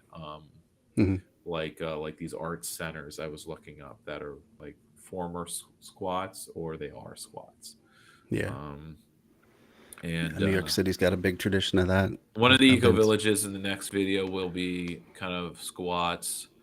Um, and because again, like if you wanted to have a working class and not have to deal with the rigmarole of being basically upper middle class property development and all those qualities, it kind of needs to be outside of the law Yep. in a way, and that's kind of like when we build socialism, we're going to be breaking the law, and Right. that means we're picking a fight, and that's why I bring up the concept of got to make sure we could, we're prepared Right. to fight or pick a fight, because Yeah. when we do the real eco village, that isn't just a lifestyle choice or a choice in a house you want to buy. Because when I'm buying a house, I have the vision of I'm going to make it look like it belongs in an eco village in 5 years, and try to replicate that in a bunch of houses in Albany, or something like that, or to have maybe community project that is like a nonprofit that literally just helps people convert their homes so that enough of the housing stock. But again, that's not big enough. That's why to me it needs to be a political project. It needs to be something on the city scale, Indeed. Yeah. not just house by house or housing. I mean, at least like the scale up is housing development by housing development, new developments. If it's how do we redevelop the housing stock that's already around to make that like an eco village, and that way we kind of have that with all the community projects, rehabbing old churches to be community centers, community gardens, and whatever. Sure. Yeah. We're already living it, building the utopia. Yeah. Building utopia. It doesn't have to be in a village. That's true. Yeah, it doesn't have to be on a green field either. Norway. This tiny village in Norway is renowned for its spectacular vistas, but it's especially famous for being home to what's known as the world's happiest people. Rjukan has a population of roughly 2,000 Look at all those happy who enjoy people. Impressive views of mountains and Just people. from nearly every part Looks like of a town. bad Hiking trails, ice caves, and a ski resort make Rjukan a popular year-round destination. Are you going It's to show the also ski home to an resort? innovative solar I guess power plant not. that produces energy for more than 10,000 homes. Where's the throughout solar Scandinavia. plant? You're just I mean- showing us a street view. There's nothing Right. special about this town. I mean, it looks fine. I mean, it looks like any other small town in the fucking world. Right, and like Christ, if you're just using images from Yeah. Google Street View, why not By the way, go I'd be to all happy these too. places? If my town had a ski resort, I mean, I'd be happy Yeah. too. Yeah, But right. and it employed everybody, and that was our main industry, I Sure, guess. sure, it'd be But it real still great for that depends on city. other people with income coming in, though. Right, So I wouldn't yeah, call it it self-sufficient. depends on wealthy business owners who themselves are exploiting a hell of a lot of You other can't pay people. national taxes by skiing. Right. Yeah. Number 5. No, that's it, I guess. Okay. Var Island, Croatia. With its white stone houses lining a slender isthmus, Var looks more like a Tuscan village than anything on an Adriatic island. It is a Tuscan And village. that's what makes it so unique. This Mediterranean island has attracted visitors for thousands of years and today is one of Croatia's top tourist destinations, and that's due in part to its relatively quiet, eco-conscious nature. The small community on Var Island embraces You're just green saying living, it's eco-conscious. from solar power to wind Yeah, energy, okay. and uses sustainable building practices. Okay. Number 4. So it has some solar panels. That doesn't count as and an it- eco village. Sorry, Right. man. Sorry, Yeah. man. That does not fucking count. If a town on the municipal level, I mean, it's good policy. It's good policy. Yeah. They built renewables as soon as they could, because they have a eco-conscious mindset in their town, and it's legacy. Fine. Don't call that an eco village though. But I guess again, these are like you're a digital nomad. Maybe you can move anywhere because you can work anywhere. Where do you want to move? So this is like that's who this video is for, I guess. So I suppose if I was a digital nomad, maybe I would check out this Croat town. I don't really like Croatia, but as a government, but I guess I don't know much about it, but yeah. Alegria Village, Costa Rica. Alegria Village is a new ecological neighborhood in the hills of San Mateo, Alajuela, Costa Rica, We bought land dedicated here. to best practices in regenerative living and design. Use the drone. Nestled on 70 hectares of fertile farmland, Alegria includes extensive permaculture food forests with thousands of fruit trees, edible community gardens, abundant springs and creeks that supply water, and hiking and biking trails for exploring our natural surroundings. What was that? Each neighbor has their own space. Just to do, just wanted. Ooh, shaky cam and these blue little like light things that are coming around. Like, what is that for? Are those I don't know. wipes? I don't know. They're supposed to be like film wipes. I mean, granted, this looks great. You know. Yeah, this it's looks cool. great, You know, they're doing 70 permaculture. acres, and most of it's devoted to growing food, which is And it's cool, fertile but- because it's in the tropics. Trust me, if you had that topography anywhere else, I wouldn't call that fertile. But you can do terrace farming and whatever. Yeah, for sure. But yeah, I mean, this guy does not look like he, just jumped off a train from somewhere. He looks like he's flown in from, parts far away. Well, that's the villages. Either they're like eco resorts, and they're doing permaculture almost as an attraction, kind of like Epcot. Yeah. But instead of having corporate sponsors, it is a permaculture project. But it's Sure. like, I'm not traveling to the tropics just to see a permaculture project. No. But there are people with the money to do that. To do And that's that, how they yeah. spend their money. And relocate. And it sickens me. But Yeah. and I actually did a chime trade where somebody's firm was working for a company that was building or wanted to build an eco resort in Brazil. And I did some concept drawings because their concept drawings sucked. So like she said, like, can you make these better? And I'm like, yes. Cool. Because anything could be better than this. So I designed basically a conceptual diagram and I did some sketches, and I thought That's they cool. were pretty good. I also kind of laid out a presentation she could give on how it could actually be an eco resort instead of whatever the hell they were pitching. A consciousness raising retreat, and because they were talking about like having a water park, and I'm like, well, how can you do a water park sustainably? And I know there's the Slitterbahn in Texas that uses a river to feed its water. Mm-hmm. It's all river water, and at the end of the day, they kind of release it back into the river, kind of like a power plant does, but maybe it's less hot. I don't know, but Sure. You could have gravity fed. Maybe you just have to pump the water up at the top of the slide, but the slide could be kind of moving with the terrain, and so some water parks do that, and Sure. and have other types of features and water park stuff that doesn't take up a lot of space, or no wave. That's the thing that's like high energy. Yeah, absolutely. All right, let's continue.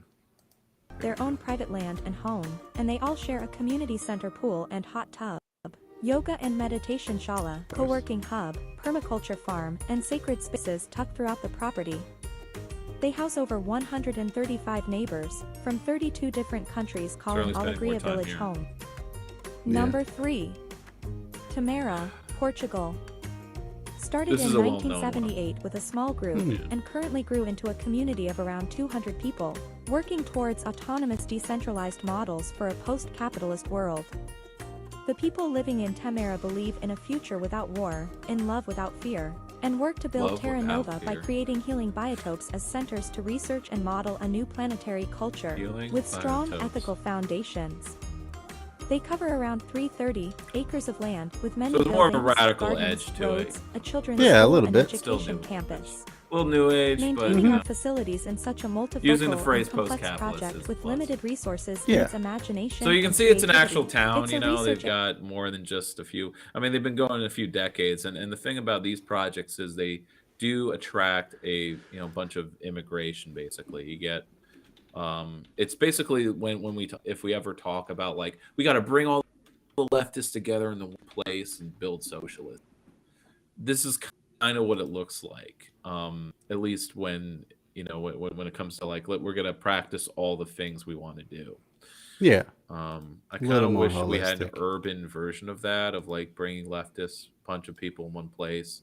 But like maybe Right. that's like if I went to Jackson, Mississippi, to like basically like I want to Oh, do Cooperation co-op Jackson. Jackson Brox. Yeah.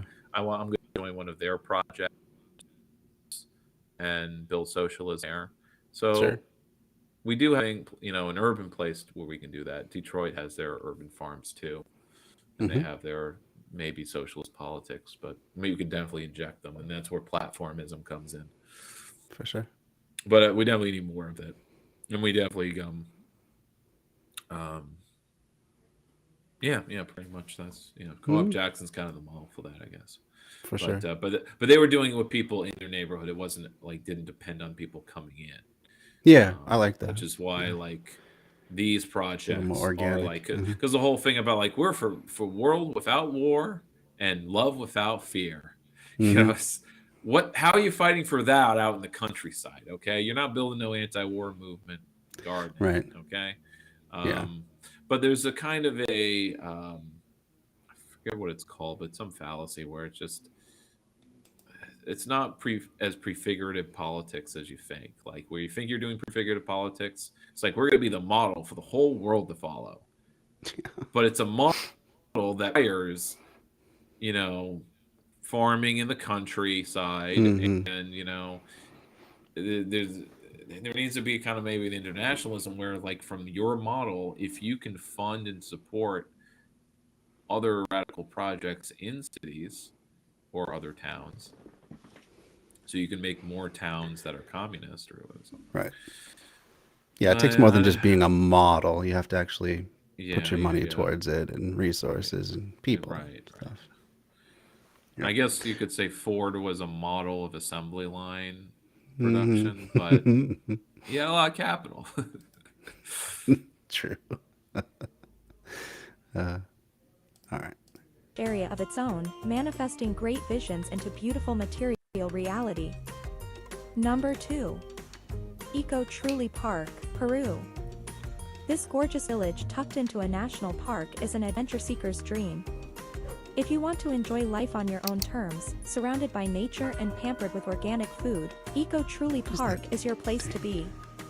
This beautiful I mean, this is just a tourist destination, right? Like, there's nothing real It sustainable about this. Yeah, where's the eco village start and where does the tourist destination begin? Yeah. And that's kind of where, um, like one of the crits of one of the big eco villages, which is in Scotland, Oh, the um, Finhorn. Finhorn, yeah, and one Yeah. of the big criticisms is like they spend so much time, their members traveling to propagate their model Hmm. that their carbon footprint is Yeah. larger than the average city dweller. Wow. So it's sort of negated all of the, their personal lifestyle, which I guess is fine.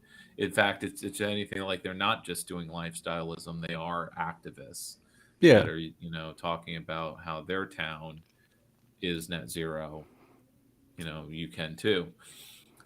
But yeah, you get that sense with some of these places where it's just like they become ecotourism, and this is like the future of tourism. So instead of going to Disney World where everything's carbon intensive, you go to somewhere that isn't carbon intensive. Um, so but it's like, why do you go somewhere that's like it's like an escape from your capitalist life? You go somewhere that's less capitalist, and it feels good and it's a little freeing. And then I've been there. I've been in those shoes, at least, but not physically going somewhere else. Actually, I think Swap House, I guess, felt like that. But that was Hmm. that's near that's in Boston. It's just Sure. that was just a house. But I guess to me, Occupy was kind of like that experience. Sure. Yeah. And so, like, going to any eco village and taking a tour there as a visitor just seems so cringe to me. I never want to do that. I want to Right. learn from these places and projects. And I did. Sorry, when I went to the time banking conference, we did take a tour but it wasn't an eco village. It was a permaculture lab. So in that case, that was just a collective project. They're doing permaculture stuff on a piece of land that was donated. It's practically a nature preserve. That is a totally different character, though. That's not like a living museum kind of quality to it, where it's like Venice. You know, Venice is supposedly a real city, but basically you have 1 million people visiting it every month. So how is it still a city? Is it just like a Disneyland attraction in the way it works? Do people actually work there? Or do they have commuters? How's Venice work as a city anymore? Yeah, right. Besides it having its tourist economy. But I think maybe the assumption is people are staying on land, like the hotels aren't in the city, but they're on land and people travel in. But I'm not sure how it works. Hard to say. Venice is a third underwater. Yeah, they are not in good shape. Although the gates are finished to prevent the flooding, but it kind of messes with an actual industrial port that's actually in the on the lagoon, because it is a natural port there, So there's an industrial port, so you do have industrial shipping with tankers and stuff going past Venice. So it's like you can't disrupt that by making the lagoon natural, not connected to the sea, because then the water will go rank. So they have to factor that in. Well, also, I mean, you can put up all the seawalls you want, but strong enough storm might have. It's not a seawall. Anyway. They're like bumpers that float up to the surface, and they just stop the tide a little bit. Okay. Anyway, interesting. I watched a different ecological community is artistic and self-sustaining. Residents and volunteers live together based on essential principles of nonviolence. It's very pretty. It looks visitors long can experience lasting. and learn that it is Durable. It's on possible to public live land, so happily that and helps with the cost harmoniously of with it. nature and with other beings. Sure. But how is that? The architecture and something that was community values chartered, are partly inspired by the mystical teachings of India. Not only is it a residential community, it's in Peru, but eco truly. So you have this guru, so that's the thing. Some of these eco villages, they're just inspired by some guru, new age guru, and that's why it looks like that. They look like stupas. This is Peru. Why doesn't it look like indigenous Peruvian architecture? Sure. It needs to fit the land. It needs to work with the land. That looks like a Disney World attraction, or I mean, not really, because Disney World doesn't look like that anymore. Even it doesn't even look like this. It's now it's bland. It's like going to the mall. Yeah, right. There are channels that cover what's up with what's going on with amusement parks these days. And this one guy he kept referring to Six Flags level theming, that Disney's Avengers themed areas, Avengers campuses, where all the Marvel stuff happens. The theming is Six Flags. Like the way they do DC stuff. That's crazy. And that most of what Disney does now are meet and greets and things that aren't rides and things that are very low maintenance. So it's so I'm trying to I'm kind of yelling at the guy making the video who's complaining, because he seems to go to these a lot. I go it's almost like it's all for kids. And we want an amusement park that's for adults, then I love that, but what is that? That's sort of what Six Flags kind of is, but yeah, I guess so. All right, well, let's finish this one up and keep it moving. A kitchen for big festivals, stages, and much more. Number 1. Regen Villages, worldwide.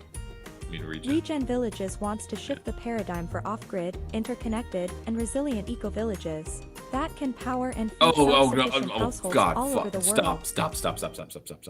We're done. We're moving on. Okay. What's wrong with Regen Villages? I don't know anything about them. Well, because it's not even a real eco village. Doesn't exist yet. It's just a conceptual this is just an on paper thing. A developer. It's Ah. that we've now shifted to a complete commercial like developer Sure. that's saying like we're gonna like for you can buy the eco village lifestyle. Yeah, you can be We're gonna part of the build next them. wave. We can build them anywhere. You know, it's like you're basically being unecological now because it's Yeah. like it's just a It's- housing development, but it's net zero. So I guess Yeah. it makes it an eco village. It's like it's like what do you call it? Crypto land for rich hippies. What's funny about the crypto land thing is that because I re-listened because it's so much fun watching others react to it, especially when that they're was going amazing full. project. Did we though? We didn't react to that together, did we? I don't think we did, but But you'll hear it in the pitches by like the the European couple that were doing. mhm. They were saying like it's got to be ecological, it's got to be net zero. We have low impact on the environment. Yeah. It's like You how? looking at the same renderings I'm looking at? Where's your waste gonna go? You didn't even render any solar panels on anything. How can you even? You're not even doing the bare minimum of fakery by putting right. solar panels or a wind turbine. You know, no, none of even that. What is ecological about your resort thing? Disneyland, literally saying Disneyland for crypto bros. Right. And their housing cluster isn't a cluster; it's a suburban road. And saying like we're Right. gonna have Ferraris that you drive around on Yeah. our one road, our loop road. And I'm like, why isn't it a tram? It's such a small island. Just have a tram. Right. 'Cause Fuck. then, you know, Fuck you. less ways to be And conspicuously and they were consumptive. implying people would helicopter in. Oh god. There's just no end to the delusion there. Oh yeah. Oh yeah. They just do not know what they're talking. There's a lot of people that use that was a big scam. these as buzzwords: ecological, environmental, net zero. They don't know the fuck. They're so corporate. Okay, I could rant all night. Let's not. Let's move on. All right. Something that maybe what do you want is to do cool. next? Auroville? Yeah. What's Auroville? Not quite sure. Auroville. Auroville. So Auroville Gotcha. was one of the example of like a older mid 70s, starting in the mid 70s, but founded by a guru. So the thing about gurus, I guess these authoritarians, because like their personalities are such and the way the organization works, is you have these authoritarian gurus and they lead a cult. So they get a lot of people joining. So you actually get a lot of good amount of buy-in from people who maybe have some money but have no meaning in their life. That's why they're looking for it in the wrong places. And so you get a good base of support and maybe some international recognition, sort of like Mother Teresa or something. And so this one is in a UNESCO, or they're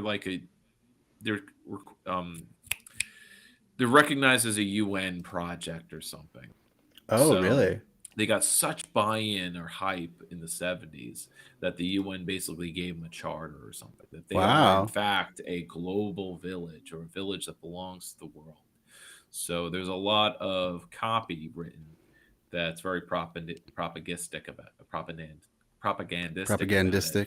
Yeah, so it's kind of difficult to determine what's real about the place and what's just like hype, because there is certainly a lot of hype. Is this the good one? I think this is the good one where it's just like a woman who's also Indian, and so because it's half Indian and half not, as far as the makeup of the population, but it's in southern India in Pondicherry. Cool. Let's check it out. And then their claim to fame is that they're moneyless. They're actually a moneyless eco-village. Ah, that's cool.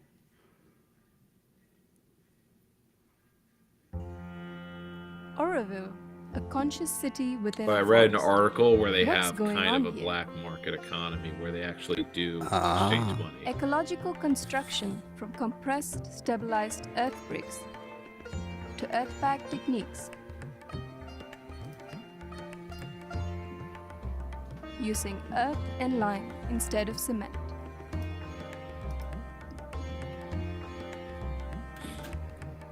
Oroville Bamboo Center teaches different building techniques with bamboo.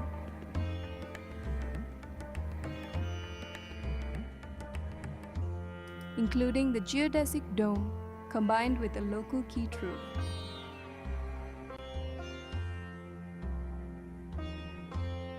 Using wattle and daub technique, mixing raw earth, cow dung, and cow urine brings traditional and modern techniques together. Wash your hands. Yeah. Oroville has become a hub for innovation in an incredible array of different fields. From various I've never heard deforestation about. techniques to alternative energy and mobility solutions such as kinesi bikes. Orovillians are always asking questions and pushing into the future. Working together with the local bioregion, there is a concentrated effort to find solutions for waste. Environmental education takes various forms. There are broader permaculture design courses and opportunities to learn simple solutions like homemade toothpaste and non-polluting cleaning products. Got a whole book on that. You can't get any fresher. The key is than vinegar. from You farm just to table. basically start with vinegar, One can and then you Yeah. just mix things with the vinegar, and bam, Yeah. you got any kind of household cleaning product.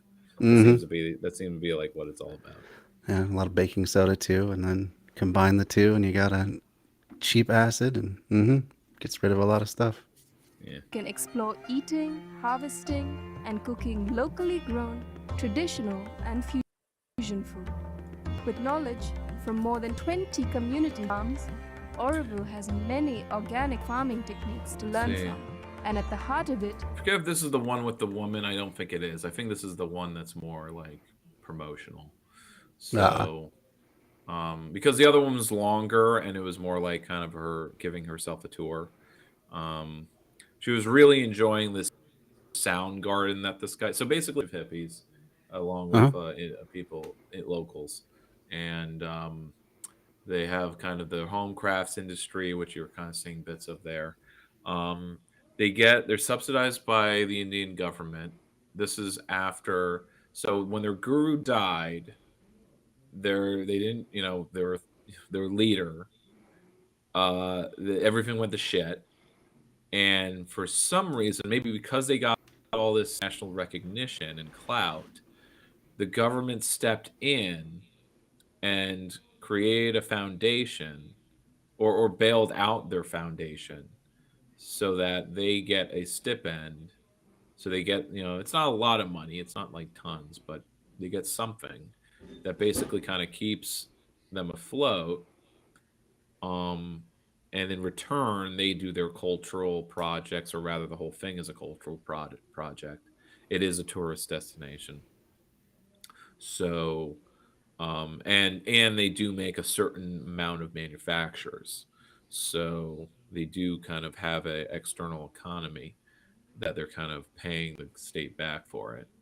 And in return, like everyone, so like the state is working as an intermediary. That's what I was kind of reading to figure out. How can it really be moneyless? Well, by everyone doing X amount of work, making handicrafts or home crafts, or doing these projects, that they get a basic income on a card that then they use to spend inside of their town. Now, somebody wrote an article where they visited and they were given a stipend card, but all of the shops weren't actually accepting it. They wanted rubies. So the illusion of moneylessness was broken, at least when no one was looking. And this reporter was pointing out how it wasn't well governed. They were trying to contact the different governing working groups. And because it is very much like an Occupy encampment, but on the scale of a town. But you also had a lot of Europeans who were there to just find themselves left and, and doing their own thing. And they're not really that like communitarian, at least, or they were some of the time. Obviously, it's diverse. It's not all like one big family. That would require authoritarian guru. Or a guru in authoritarian culture. Mhm. or cult culture, which doesn't exist. So there's some positives. Um, the, like I set up, like his shop was sound, like he makes instruments, and he has this big sound garden with a lot of cool stuff that, like, oh yeah, this was definitely something a city could build. It's super easy. It's basically just do scrap metal to make That's a cool. bunch of cool things that make sound, and easily to play with. So yeah, definitely a lot of cool ideas, and but not well propagated. So saying like they're a model for the world is kind of Hmm. makes me Stretch. cringe and eye roll, Hmm. because it's like, maybe do you need a big commercial industrial concern to propagate their innovations, or is it all based on the speed of which visitors come and spread your ideas, and that's how it's like a model. It can't just be based on, visitation. That's kind of gets me about certain eco villages, or the members have to travel to other people. I think if they could have the technology on hand to have a media group, and they're making mini docs about everything they're doing and documenting all of it, because otherwise it just doesn't, it seems like it's up to these tourists to document what's like about this town, or you get videos like this which either make it look, it almost gives you the impression it's fake or it's just for show. Right. So you either get one or the other, and they're both kind of bad. Hmm. I read two kind of my research on this, because I was really interested in this moneyless village. Was it really moneyless? How did it operate as moneyless? So you still had a card. It's still, you kind of got worker credit, so it's kind of working then. So I think we can move on, unless I pick out another Euro Sure. video, which was more explanatory. But the ones that are longer. There's nothing Okay. 10 minutes, Let's move All on. right. Yeah. So let's see. What? Excuse me. What would you like to do next? We have The guy, three eco villages. I think we should do. 3 eco villages. Was Yeah. that the Urban Laboratory? No. Utopia. We'll do that last. Urban Oh, Laboratory. exploring off-grid Earthship homes. Is that the one? No. It No? should be. What was it Well, called? let's see. Shoot.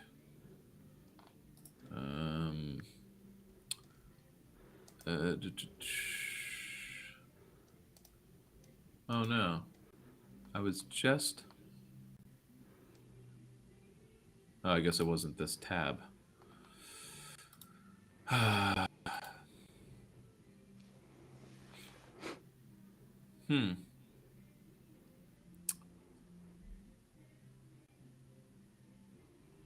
I did put it in the.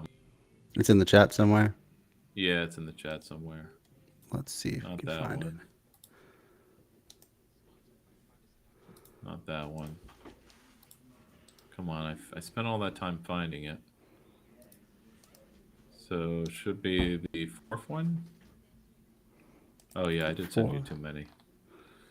1, 2, 3. It's called 3 Crazy Communities. So you have, and he does. Oh yeah, he does talk about. 3 crazy communities. Okay. Yeah, and that includes Got it. Araville. So, but this guy is a bit of fun, actually. I do like his Nice. energy. Definitely less fake, and less new age guy. Like he's more of a travel log, Sure. type. So he's a little more normie, and that's kind of better, actually. Yeah. It comes at things a little more realistically than practically. Over the Cool. years, I've visited a number of crazy communities that are run quite differently than your average city or town. What I'm referring to are called experimental or intentional communities, and they can be defined as a residential place where its members follow an alternative lifestyle. They share responsibilities, resources, and hold common views about society, politics, religion, and lifestyle. In this video, I'm going to share with you 3 experimental communities that I've visited around the world, and we begin with Oroville. What if I told you that there's a city with no laws, no religion, and no racism?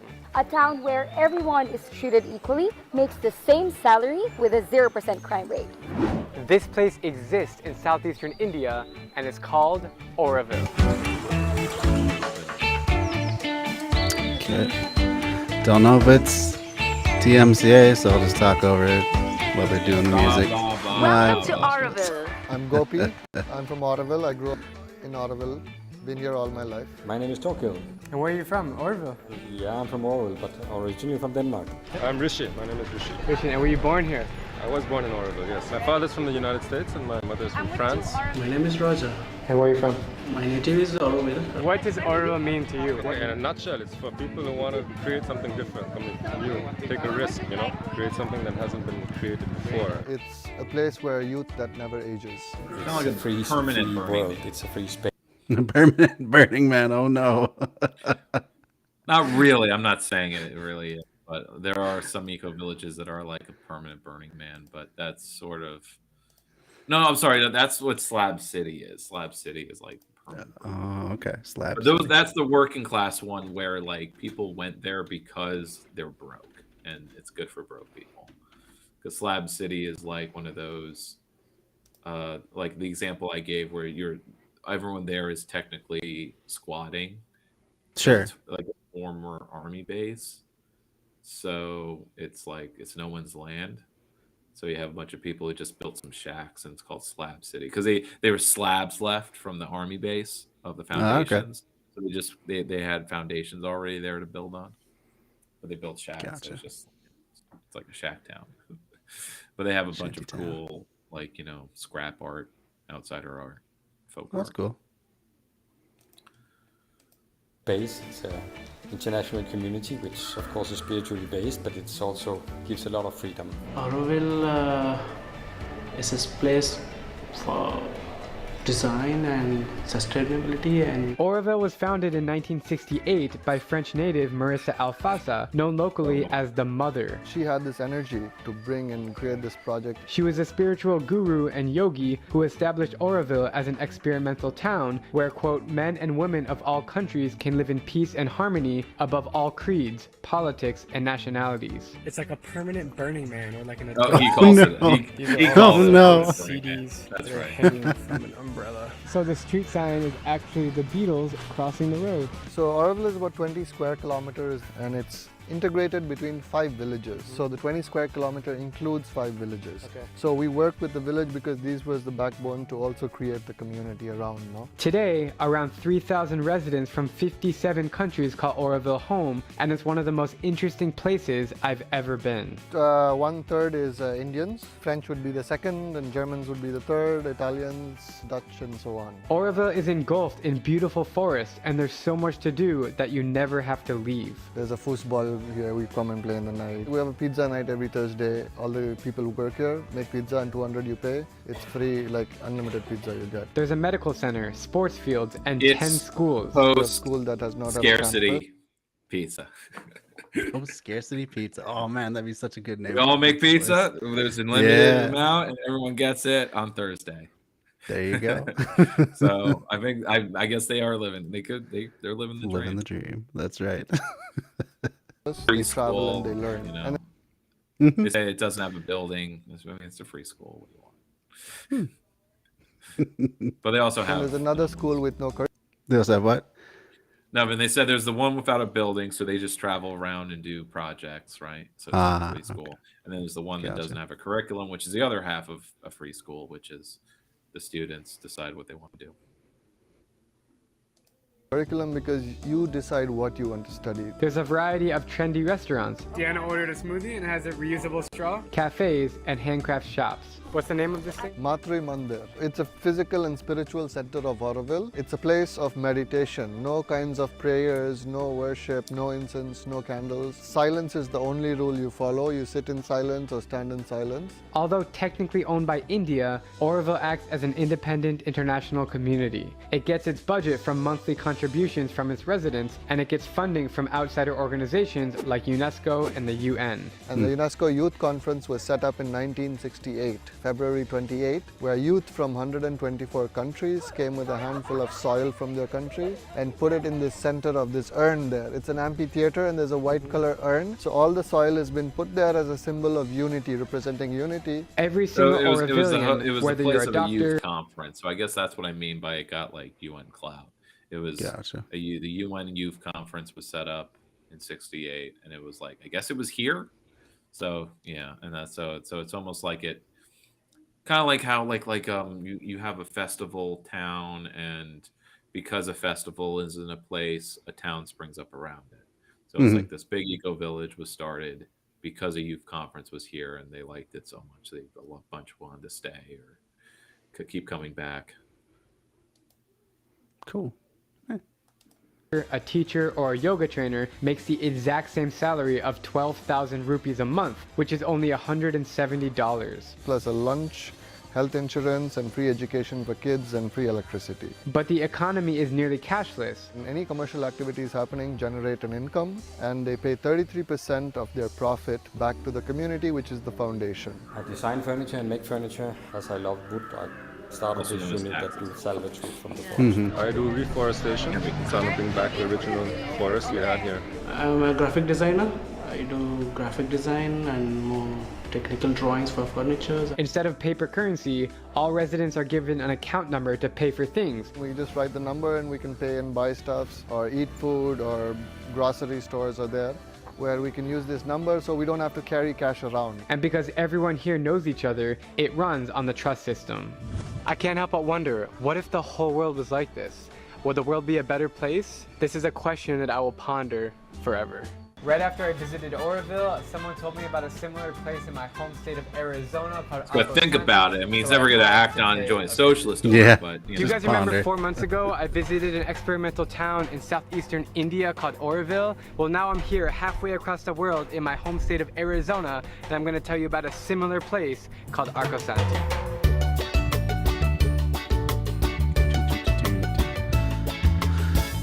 These are much better explanations, though. Like, he's doing an interview with a rap. Yeah. I think that Arcosanti It's definitely more in depth. Example of the alternative of the urban sprawl.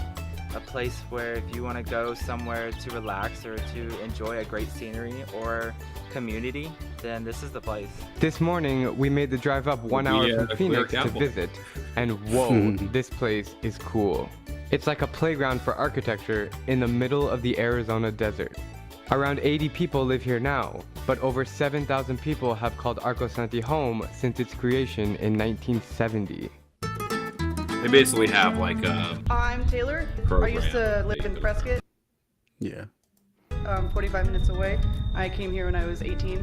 My name's Michael Bittman. I'm known here as Dr. Sparks. I'm from Port Townsend, Washington. When did you first arrive here? I did my workshop in 1979. So my name Right, is you come and do a Timbo, workshop and you can stay if you want, or you just Yeah. go back home and become an architect and do a practice.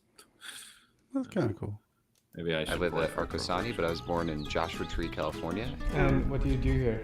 I do a bit of everything, just like everybody else that lives here. Drilling and grinding and molding all the boxes. You do all the hard work. Oh yeah, everybody does. I teach about solar electric, solar hot water, energy efficiency. So I lived in New York for 5 years. I lived in LA for 5 years. And when I came to Arcosanti for the first time, I suddenly realized that the feelings that I'd had about living in cities, I didn't feel accountable for my actions living in a city. What do you like so much about Arcosanti? It's interesting for sure. I really enjoy it. I mean, it's gorgeous. Love walking my dog around. And it actually looks like an Resident on urban the same building, night as I right? do. So Yeah, the difference between definitely. Arcosanti and all these other eco villages is that because I guess it was founded by an architect for architects, it is a very dense housing cluster. And it's actually built on the top of a hill in one ecological thing is you build in the worst spot, not the best spot of a site. Now this is perched on on an elevated bluff, but it is on the edge of the bluff where you wouldn't grow anything. So it's a bunch of the half dome is kind of the main architectural form. So there's a bunch of half domes, like the one she's sitting in right now. Sure. But they're actually, large or scaled, and it's a dense housing cluster because everything's kind of packed together, and it's also that way because like it's meant to grow out and be really large, and there are these master plans that are just Yeah. pretty It's supposed to insane be based like- on what's there now. I mean, again, 80 people and houses 80, Right. plus whatever guess.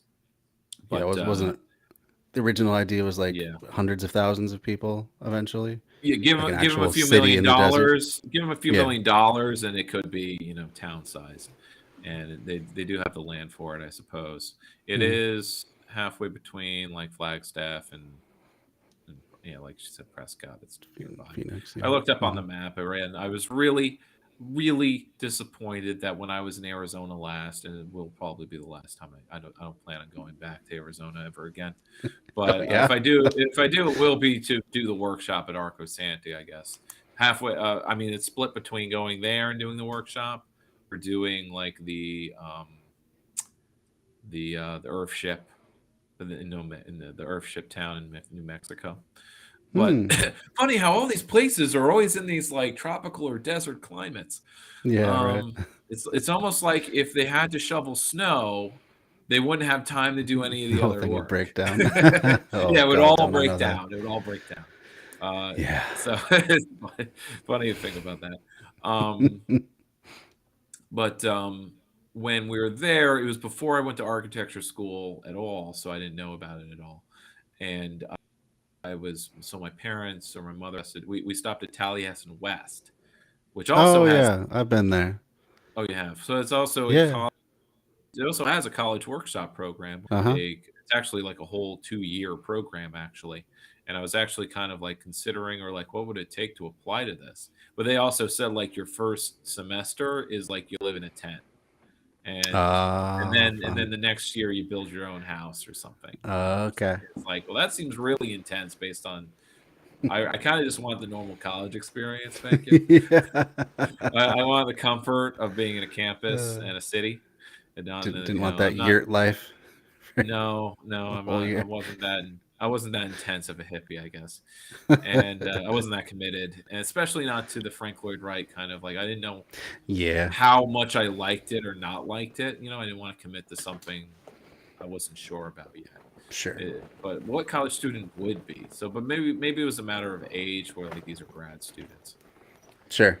And I kind of liked the tour. It was okay, but I totally would have liked this a lot more. I can tell you that much. Yeah, Especially once I was reading about it, and it was like it was in the same area. I'm like, oh fuck, I Right. missed a chance of a lifetime to visit this. Right.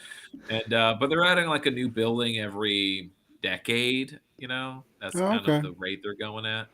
Well, at least they're still I'm chugging definitely along. thinking they sell. Their main income is selling bells, which they mentioned. So maybe I will buy one of these bells. Yeah, there you go. So, Selling bells, huh? yeah, they make cast iron bells. It's probably based on like an industry they could actually have on site. Sure. The minerals are there. They can mine some rocks. They can melt down, and they have an actual industrial base of sorts. Interesting. Very interesting. Because it's not great fun. I think interacting with all the cultures that come in, since the students come in from around the world. You don't think what you're gonna come in here until you see it, and then it will hit you in the head, and it's just like, it's beautiful. Arco Santi was established in 1970 by an Italian-American architect, Paola Soleri. It's simple, it's sustainable, it's based off an arcology concept, a blend of architecture and ecology to demonstrate how urban conditions could be improved while minimizing the destructive impact on the earth. The reality is that we're going to have 9.5 billion people on this planet in the next 30 years. That's 2.5 billion more people than we have right now. And if everyone lived the way that we live in the developed Western world, then we'd need 3.5 globes to sustain our current global population. That's not accounting for growth. So the idea behind arcology is that if you can make a dense urban landscape, but you can put a boundary around it so that people have immediate access to nature, then you take care of a lot of the anxiety that comes from living within an urban environment these days. We have here 4,000 acres of land that we steward as a nature reserve, and 25 acres put aside for development. development. So our property here extends out to where you can see those big steel power towers in the distance. Yep. But the people who choose to live here are what I find most fascinating about Arcosanti. We currently have 80 residents. So we have people from Paraguay, Italy, Japan, Germany. We have housing for about 150 people though, but a lot of that housing is dedicated to Airbnbs and guest rooms so that people from the outside can... Oh, Airbnb's even infested Arcosanti. Oh no. When I heard that, I did kind of die a little. I think for them though, I mean, they would have a site with booking, and I think using Airbnb as a booking tool means they have a lot. It's a big audience, you know. And right now, I'm actually, it's not. My friend is getting married, and so we're gonna do a bachelor, not a party, but like a trip. And so we're gonna spend, I think, at least 4 days in Montreal. And so we're discussing right now what our plan is. And although we're gonna use Amtrak to get there, Oh, cool. where That'll be a beautiful I'm trip. constantly, I was outvoted when it came to just camping. We're gonna Airbnb an apartment, you know, because Okay. it looks like we could be more than 8 people.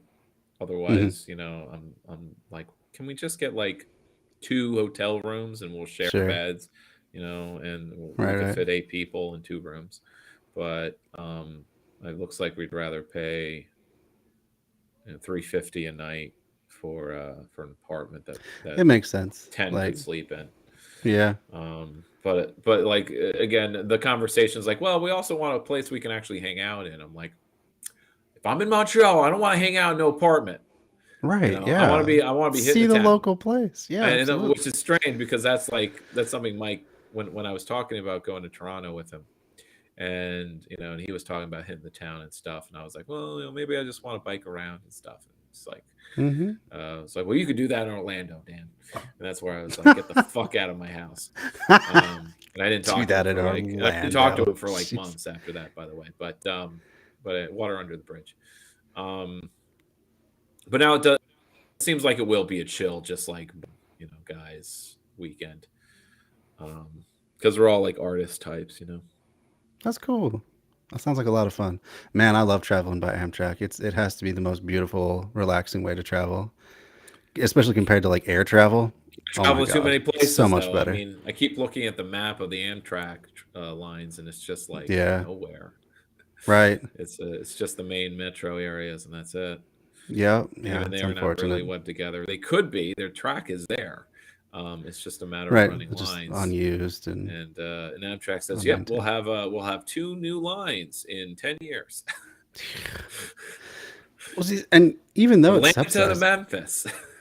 it's still so damn expensive. Like it's still comparable to air travel, but you're going, you know, Yeah, a quarter of the it's speed. So it's because Amtrak doesn't have the lines where they're just renting the lines from CSX, you know, the big company that the rail yeah. workers had to fight or are still fighting. Where's our rail Eisenhower to come in and make a national rail system?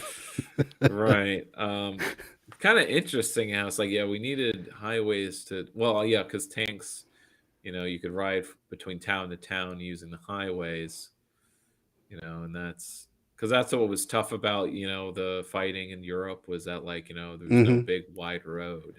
Oh yeah. You had roads where you could set up a lot of defensive checkpoints. Oh yeah.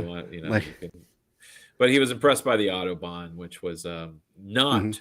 built by the Nazis. That was actually, it was built by the government beforehand, at least the the construction. Weimar. Yeah, Oh, the Weimar government started the Autobahn. It there was you go. finished when after the Nazis took power, but that's literally like Reagan taking credit for getting the Iranian For getting hostages back, or or any knocking down the president Berlin Wall. who, Yeah. or any president that takes, like, you know, yes, I got us out of the recession, the recovery, Yeah, the right. Obama recovery. Right. You know, when they take credit for whatever happened the last term. But it was actually a lot of government spending was being done by the Weimar Republic in the last 2 years of its existence, included. And so it was like the economic situation was actually getting better. Yeah. And it was a wave that the Nazis then rode. So Right. this was a discussion about like, did the Nazis actually like improve anything in Germany? And the No. answer is actually no. No, they Everything didn't. that they get credit for was actually accomplished by the earlier government. Absolutely. And they just fucked everything up. Yeah. Indeed. Stupid Nazis. Come in here, we like to think of ourselves as an extensional community. This is a dorm for our workshoppers, so the An people who extensional come and community, do the not educational intentional. program. The types of people that take our workshop tend to be millennials who are curious about learning. Because it's And purely contrary to an what it may educational appear, center. daily life. So this is why I also like Anarcho-Santi. It is an educational center. It's not it's not a lifestyle center. Sure. Like everyone there is either a former student who's studying, and everyone who visits is also there to study. But I guess maybe the Airbnb is for visitors, Airbnb. tourists like. But I could easily get a motel room in Prescott and just do a day there, but For sure. and then go to the Grand Canyon. Yeah. Oh. But not Sedona. Never going to Sedona. What's wrong with Sedona? Because all the freaks live there, man. Oh. By the way, the Ubuntu video we watched last time. Yeah. That guy lives in Sedona. I checked his Oh, channel. does he? And he Okay. says like, I do yoga in a vortex. Oh, does That's he? his main. That's what he does. So it's like, why don't you make Sedona your one town? Since Right. so many conscious people there. There you go. Higher vibrationals. Yeah. Exactly. They're all to the level. Here functions quite normally. We work 40-hour weeks. It's part of our life here. But at the end of the day, no one has to get in a car and go anywhere. So you have so much free time to be an artist or an entrepreneur or to sit inside at night and read a book. Arcosanti makes most of its money by selling these crafty handmade bells. So we have a for-profit bell business that directly benefits the nonprofit educational institution. So by selling these bells, we're able to employ people to work on the site. And on the nonprofit side, we're able to run daily tours and open up guest rooms and host special events. And so these are all ways that we manage to generate revenue so that we continue supporting both the community but also the project. All right, that was a very interesting experience. We are now heading out of Arcosanti. It's a great alternative to how we live in such big cities in the world, and it's really similar to Oroville in India. And actually, it was my tour guide there, Gopi, who told me about this place. I'm really happy that I came here and checked it out. Try to imagine a world where you don't drive to work, where everything is here, right in front of you. You're not wasting electricity. You're not he's talking about walkability like it's some fantastic idea. Well, in modern America, it is. Brandon Solari was like his project was, anti-suburbia, and that's kind of in the 70s. That's the world he was living in. And his book, I read his book. That's how I learned about it. It was in the architecture library, and I loved it. Very cool. What's his book called? I don't think I've read it. I'm sure. I think it's just called Arcology. Arcology. Arcology is his concept. It's made up. But, and then the SimCity brought it into their games, and it was their end state. That's what they borrowed it from him. I think I read an article about how, or maybe it was a joke from Chapo Trap House about like, oh no, maybe it was like the latest or maybe I was talking about it where I got a city game where you can build an arcology. It's like, bring back the arcologies. I want to live in arcology. Those are fun.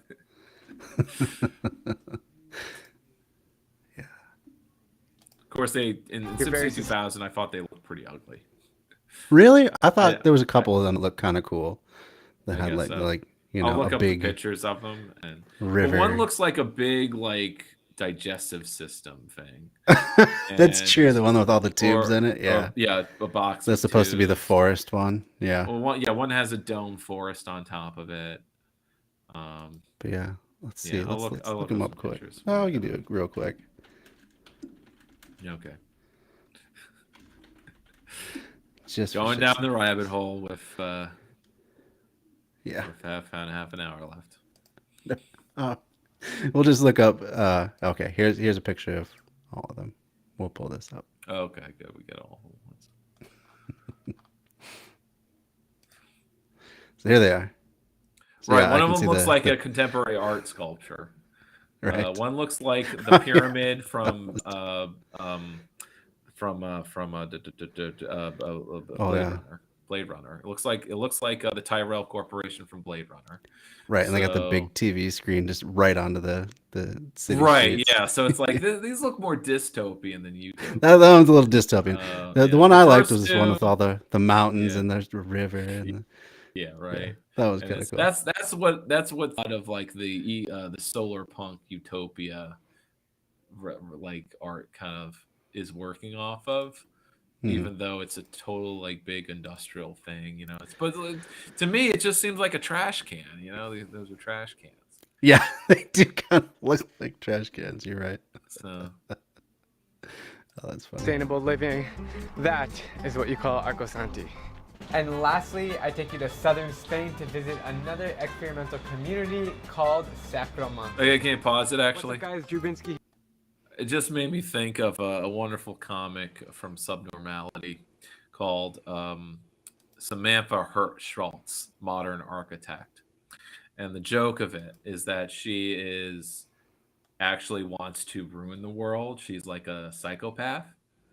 And she gets like she's a modern architect and she designs horrible, torturous like buildings. But she gets what she wants because she uses her sex appeal to razzle dazzle, like whatever. Like the comic is her giving her monologue about like, I just do what, you know, I'm not a bad person. I just give people what they want, you know. And she's like, or it's like, you know, I just want to destroy the world. I want to take a trash can and paint it black. I want to make everything terrible, you know. Or I see a trash can and I want to like light it on fire. And it talks about how she hates the world. It's like, maybe I hate the world. You know, maybe I'm just fucked up. I don't know what made me this way. But she's like giving her a proposal. Like, my proposal hits them right in the groin, right where I want them. And it's like she goes up to like the you know, the public. You know, she's designing a mall and it just looked horrible. And she's like, but you like asymmetry, don't you?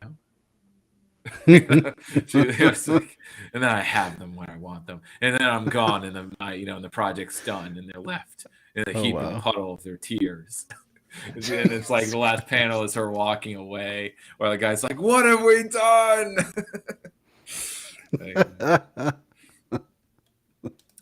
Sorry, that just made me think of that. No, that's fine. It's like maybe I do just Here in southern Spain, in a town called Granada, and behind me is one of the most unusual and bizarre settlements I've ever seen. It is in the slum, squat type. So this is like a squat type. That's cool. Yeah, I don't know if it's how intentional this was, but I think they're historical cave dwellings that are maybe an historical site, but maybe they're just like interesting. It's public land, and thus like these nebulous hippies just rules. moved. Yeah. They just moved into these caves, and I guess Interesting. they weren't protected land or anything. But because what's interesting about this, and he'll point it out, is that this is literally in the middle of an urban center. It's in Granada, and Granada is a sizable city. And I was looking at the map of it. It's kind of like an hourglass with the way it spreads out north and south, because it's all hills on one side and an army base on the other.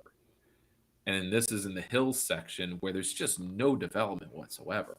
It is not, because they're really tall hills. You know, the Granada fortress is there. He shows you.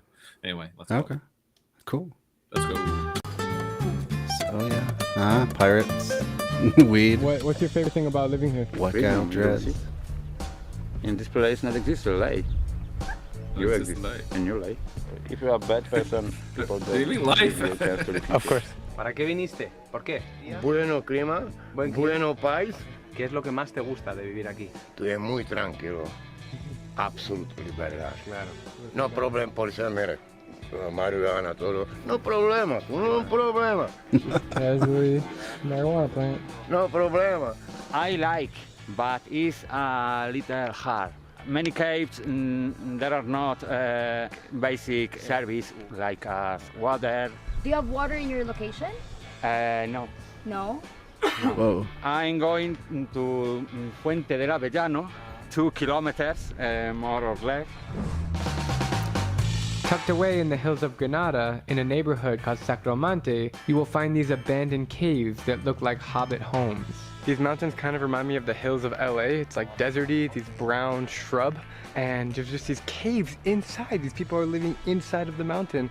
It's made up of about 50 free-spirited travelers and modern hippies From Spain, from Holland, from England. who coexist peacefully and live a completely stress-free life. So this is like the front door, this purple umbrella, and then that's the cave. This place is a community in every sense of the word. You know, I was in Oroville in India, I was in Arcosanti in Arizona, and this is just a very, very similar feeling to be here in Granada, Spain. Unbelievable place, wow. So this cave's only for puppies? Yeah. They have food and water here? Yes, every day. Más o menos 4, 5, 7 kilo eating for the dogs. What's most shocking to me is that this community is not remote. In the distance lies one of the world's most impressive fortresses that's over 1,100 years old. Wow. This is It's right there. Alhambra, the best. Yeah, It's pretty it's impressive. right there. It is. I was looking on Google Earth, like trying to If you find walk like 2 where the layout is in comparison. So there's like an art museum on one hill, and there's like, you know, this other things, but like I could kind of see what these like cave dwellings are, because you can see like it looks kind of mostly shanty town, you know. It's like this is more a squatters camp. That's why it's like they have no worries, you know. They have shelter, weather, and who knows income they really need. They might have some kind of odd jobs here and there to get food and whatever, but because they're definitely not growing all their food on site. No, it there's seems no to be gardens too or parched to really maybe they have sustain all that. I mean, and they don't even have a water connection, and there's Right, I don't yeah. think they get enough rain to collect. But Well, they're talking about walking, 4 or 5 kilometers just to get water every day. So well, he says like I mean, he says you walk 2 minutes and you're basically on the main road, and on the Google Earth it did look that way. Yeah. And the main road isn't like a big wide boulevard. It's just a windy street. just a windy path. Because the neighborhood is just, I mean, the topography is just steep valley. So Right. Yeah. See that? But it's literally, when he says 2 kilometers, that's how long before you're basically in the downtown area. So, or the grid. Yeah. Grid, Right. You know, Into the so actual city of Granada. Yeah. yeah, it's pretty close, really close. Man, that'd be interesting to visit sometime. And remember, a kilometer is not that far. Okay, it's Yeah, 1/6 of a mile. Yeah, that's not that bad. I guess. exactly. It's not. So, It's less. We're than half a talking, mile. 2-3 miles a day. That's not terrible. I mean, it's what you should walk anyway. So, Takes and an hour. hello to you as well, Wolf Skeptic. How you been? Happy New Year to you. Hey. Down the hill from where we are standing, you'll find a rich area. The mountain just divides it right there. And 10 minutes farther down is the city of Granada. It says it's 10 minutes. Sure. But these cave livers do not rely on their neighbors to survive. They're self-sufficient. Only a few of the caves have electricity from solar panels. Others have old school TVs, and only one cave has Wi-Fi. That's the only house with. Depends on what you mean by self-sufficient, right? Like, Yeah. Right. Like they're they live really simply. Sure. basic level, like the most simple, like cave. They're living in a cave. I mean, Living in a cave. Yeah. they don't eat much, I guess. Maybe they Mhm.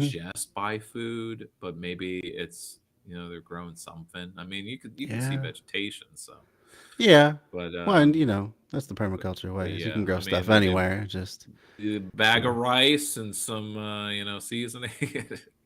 yeah. I don't know how much food do you need? I mean, look, True. they don't look fat. They're skinny No, they guys.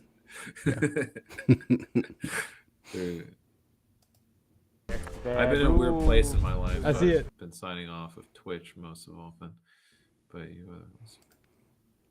Oh, thanks, Wolf. Aw, thanks. Thanks so much. That means a lot. Yeah, glad to have you here. So we're looking at Utopias right now. Or at in case least you hadn't caught on. funky eco villages. Interesting eco villages. Yeah, Yeah. well, that's what we're looking for, because we went through a video that was a lot of uninteresting ones. That's true. Yeah. Things like running water and outside toilets are often shared between neighbors. Cocina. Wow, cocina. Cocina. Dormitorio. Oh. Blue cave. And you're doing this cave. How long does it take to make it? I don't know. I'm doing this and this for 8 months.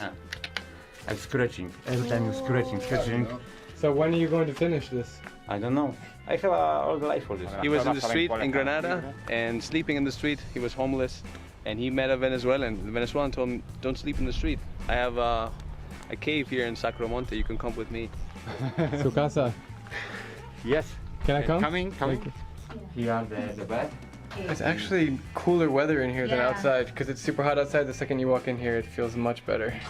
Vela, candle. Wow. Here There's some huge spiders right up here in this region. The thing that Huge you notice here spiders. is Come that on. they're happy. They live a free life. They're not stressing Those about aren't anything. spiders. That's literally saying, look at this. Like, there's a cat, and it's like, look at this dog. Oh, yeah, a lot of dogs. It's a very strong sense of community, friendship. Okay, everybody, see you later and thanks for watching. Thank you. So good. Perfect, man. You're a legend. Thank you. Adios. Adios, amigo. I'll end this video by asking you, what do you guys think of experimental communities? Could you ever live in one? Regardless of what your thoughts are, He didn't mention, but no one is allowed to take a picture or film inside of the gold globe thing. Yeah, I guess I It's can a see that. meditation space. and Minimal disturbance. Sure. I can respect that, but I would Me like too. to know how it's decorated. Yeah, maybe that'd it's be not nice. at all, but it's gold on It'd the still be outside. cool to see the inside. Yeah. Yeah, I'd Looks also like like to know what interesting. just the shape of the room. You know, Absolutely. I think Yeah. it was described as being there's an entrance hall on one level, and then there's the actual meditation space on a second level. So, and it's maybe has like a spiral stair that goes up to it. Very cool. So I was trying to draw Very that. cool. Well then. Okay, so we got a lot more, but A lot obviously more. it's I don't your pick know. for what you want to do with the remaining time. Yeah, I think probably considering most of these would be, got run times of 20 minutes. Oh, this one's only 10 minutes. If we could go real fast through the urban laboratory in the desert, we could Wait, probably how do long that was the one. Earthship one? Because that's the one because the Earthship urban one? laboratory is just more an Arcosanti. Okay, so it's 14 minutes, so we wouldn't really be able to pause and comment on it. All right, well, we'll try to refrain. Okay. Because I actually haven't watched it, so. Cool. Yeah, I heard Bolsonaro fled to Miami. How crazy is that? Of course he goes to Florida. Because he is Of all a wanted places. man now, I guess. I mean, he's a Yeah. criminal too. So. Oh yeah. Yeah, he was. He's horrible with guy. the rest of the what is it called, the Guasanos? Latino traders or Latino class traders. Yeah. Yeah. Yep. Yeah. So he'll fit right in. Yeah, Miami, very reactionary place. So, wow. Yeah. All right. So we can probably, I guess we can just talk about whatever, kind of wrap things up or whatever you. Oh, you whatever don't you're want to do the feeling Earthship one? I think we should probably say it because I'd like to give it some. It's probably Okay. going to be. We probably want to comment on it more, and I have to get my rest tonight. I got to do snow removal tomorrow, through. It looks like maybe even Thursday. You got a lot of snow. We're getting hit by upwards of almost 10 inches in the next day or so. Ooh, so 10 inches. Yeah. Yeah. We've been very dry as of late. There was the mega storm that the last nor'easter just hit Buffalo. Mhm. Buffalo was completely snowed in, real big problems there over the Christmas week. So, but we got nothing. We got Really? nothing. You just got missed entirely, huh? That's crazy. I think some rain, but it got warm so fast. It's in the 40s right now. I think it'll get cold again now because I need to be winter, Yeah. It's been very warm here too. It's But been above man, has freezing. it been? Yeah, it's been past fall. couple of weeks. It's still like I mean, it goes below freezing a few days. We get sort of like the heat waves of the summer, but just the opposite. So instead of I guess we'll have. I mean, this reminds me of a graph that I saw when I was in college, 2010, and it really drove home the climate change and its danger to me, and also just like, and the reality of what's coming. And it kind of placed how like New York's climate will, what was it? I think in the worst case scenario, our climate in New York would be like Georgia's. In the best case scenario, we'd be like Virginia's. Yeah, okay. Or maybe it was more like we'll be like Virginia, and Virginia will be like Georgia. Be like Georgia. States moving up the coast, basically. Maybe that was just if we had 1 degree warming. Yeah. Well, I mean, that would all mean that like Florida would be basically uninhabitable. Exactly. You know. And Georgia would be uninhabitable. Yeah.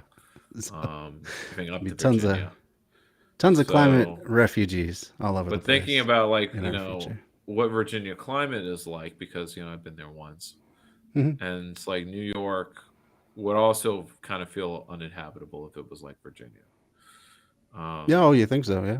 Well, just as far as the ecology is concerned.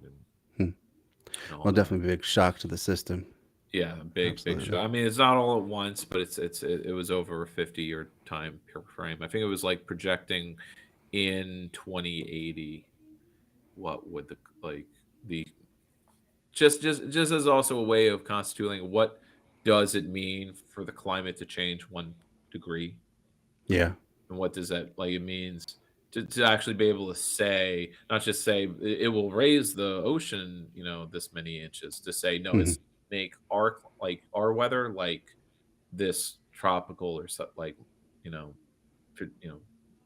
this place, but it'll make all of that places worse, and it will make the equator a desert or something. Right. Yeah.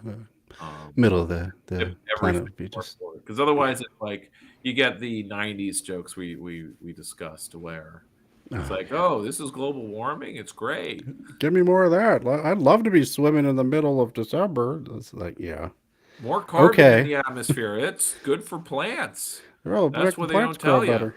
Yeah, I would I wish I would, if we had the rights for it. There's no good clips, but I would love to go over like episodes of Penn and Teller's bullshit. Oh yeah, because they have several episodes besides just looking at kooks and new age stuff, and other types of bullshit that's for profit. They do have some hippie punching episodes, and because they're bright libertarians, so particularly their episode called World Peace, where they basically say anti-war activism's bullshit, leftist peace visions of peace are bullshit. Free trade is how we get world peace. Is the secret is free trade. That's I'm learning it, but that's their ending, and it's wow. It's so odds, but free trade. Yeah, and that's kind of where I was like, they do have a different ideology than me, actually. Yeah. I wasn't really thinking about it until that episode, but because it seems like, when they say we what episode was it where it's like, we bash a lot of hippies around here on bullshit, but this time we're going to take the hippie side. And I think I don't know what episode it was, but they were going to go after a corporate target or something. But it's like I didn't see anything they were covering, like all the new age stuff as being hippies, though it technically is, I guess. Yeah, but I saw it as, something else, a mutation of, yuppies. It's yuppies. You're covering yuppies, middle class people with no problems, and so they're not happy, so they put slugs on their face and do all kinds of stuff where that's being sold to them by entrepreneurs who are just like scammers at the end of the day, but maybe they do believe what they're selling, and that's what makes it even kind of more brazen, I guess. But I saw it as like, this is a capitalist problem, at least eventually. After watching bullshit, after joining the skeptic movement, which are literally like bullshit. Like, this is what we're fighting, because but it's such a middle class problem to like think is a big deal, and then at the end of the day, it's like we just need better education. Right. Only people Keep knew. hearing that. We need to raise people's awareness of Raise that scams. consciousness. Yeah. And it's like, well, how do we stop scams? It's like, well, we can't. No conversation about legislating Can't them. regulate things. Yeah, you can't regulate it. I mean, it's not like they believe you can regulate it or regulation from the government's bad. It's just there's no. I guess in their heads, maybe they like, and that's the thing. The conversations would not happen. I guess maybe because I wasn't in the mindset to have them, because I wasn't a socialist yet or an anti-capitalist yet. But if I was, I probably would have like maybe tried to have those conversations of how do you think we stop scammers if as long as there's a profit motive? Because I'm seeing the profit motive here being the main factor, not just that people aren't aware of scams. Because it's like you think there's some ideal where we don't have scams, but we still have a market economy. I didn't come to that conclusion until I left the movement, but I knew something was wrong. See, Wolf talks about I went to Florida once. Oh, just once to go to Disney World as a child because you can really enjoy Disney World when you're a kid, though. All those Disney adults break that. Oh my God. The poverty there is crazy, and talking to some people there, it's a really hard time. And it's probably the poverty probably comes from one of the factors is that you have all these cottage industries that came up to support Disney because when Disney World was built, they only had 3 hotels because they hadn't done that before. They hadn't done hotels before. So over time, it's like, no, we want to keep people on site. And hotels. So there was all these motels and all these other tourist traps. And it's almost like you have a tourist industry for the people who can't afford to go to Disney World. But like, because they're in proximity to it, it's almost like they're there. Or they're getting the facsimile of it because they can go to the gift shop that's en route to it. But a lot of that has suffered because Disney now has a shuttle that goes from the airport to the Disney hotels. So you don't even drive or rent a car past it. It's a perk. But I was learning about this from that, I mentioned the guy governing the theme park or industry and how Universal is planning a 3rd theme park in Orlando, which is like, yikes. What? Why? And they're calling it, the universe or something. The universe, like that. No, that's not the name of it, but it's like the blank universe because it's universal. Sure. And because it's basically to fit all the things that don't fit in Islands of Adventure, or it's a second Islands of Adventure. Oh, I see. Because they have so many movies to work off of. Yeah, I just don't see any value in it anymore. Going to architecture school really ruined me with Disney World. When I went there when I was college age, it was purely because of the family and my for sure Disney adult sister-in-law, and I was making the most of it. I was enjoying it, but it was just like rides. Let's just go on the rides, enjoy that. But then anything that wasn't a ride, which was sort of enjoyable when I was 11 or special, suddenly was not special because it's like, well, this is just a more gutsied up version of something you could have anywhere else. It just has that Disney flair, The difference between Six Flags and here is just more theming, I guess, or better looking theming. But like, what is the cost of that? And I guess, how is it so much more expensive that Disney could do it, but some other amusement park, it would be like too much of a cost? It's sort of weird, especially when you get rides where like you have amusement parks that don't even want to build standing rides anymore. It's all dark rides because that's the only way you can have kind of a themed experience, like all-encompassing, immersive experience. Something you can't get at a carnival, I guess. Sure. Or a Six Flags amusement park, I guess, because those are more distributed around America. So it's like if you're gonna get something that you can't get. But then I went to Legoland this summer, and they had kind of a dark ride. There's a manufacturer of dark rides that isn't Disney, and they make dark rides for other parks that are at a lower level than Disney or the Spider-Man. Okay. The Spider-Man ride at the Universal Islands of Adventure that I didn't get to go on when I was there because the line was 2 hours.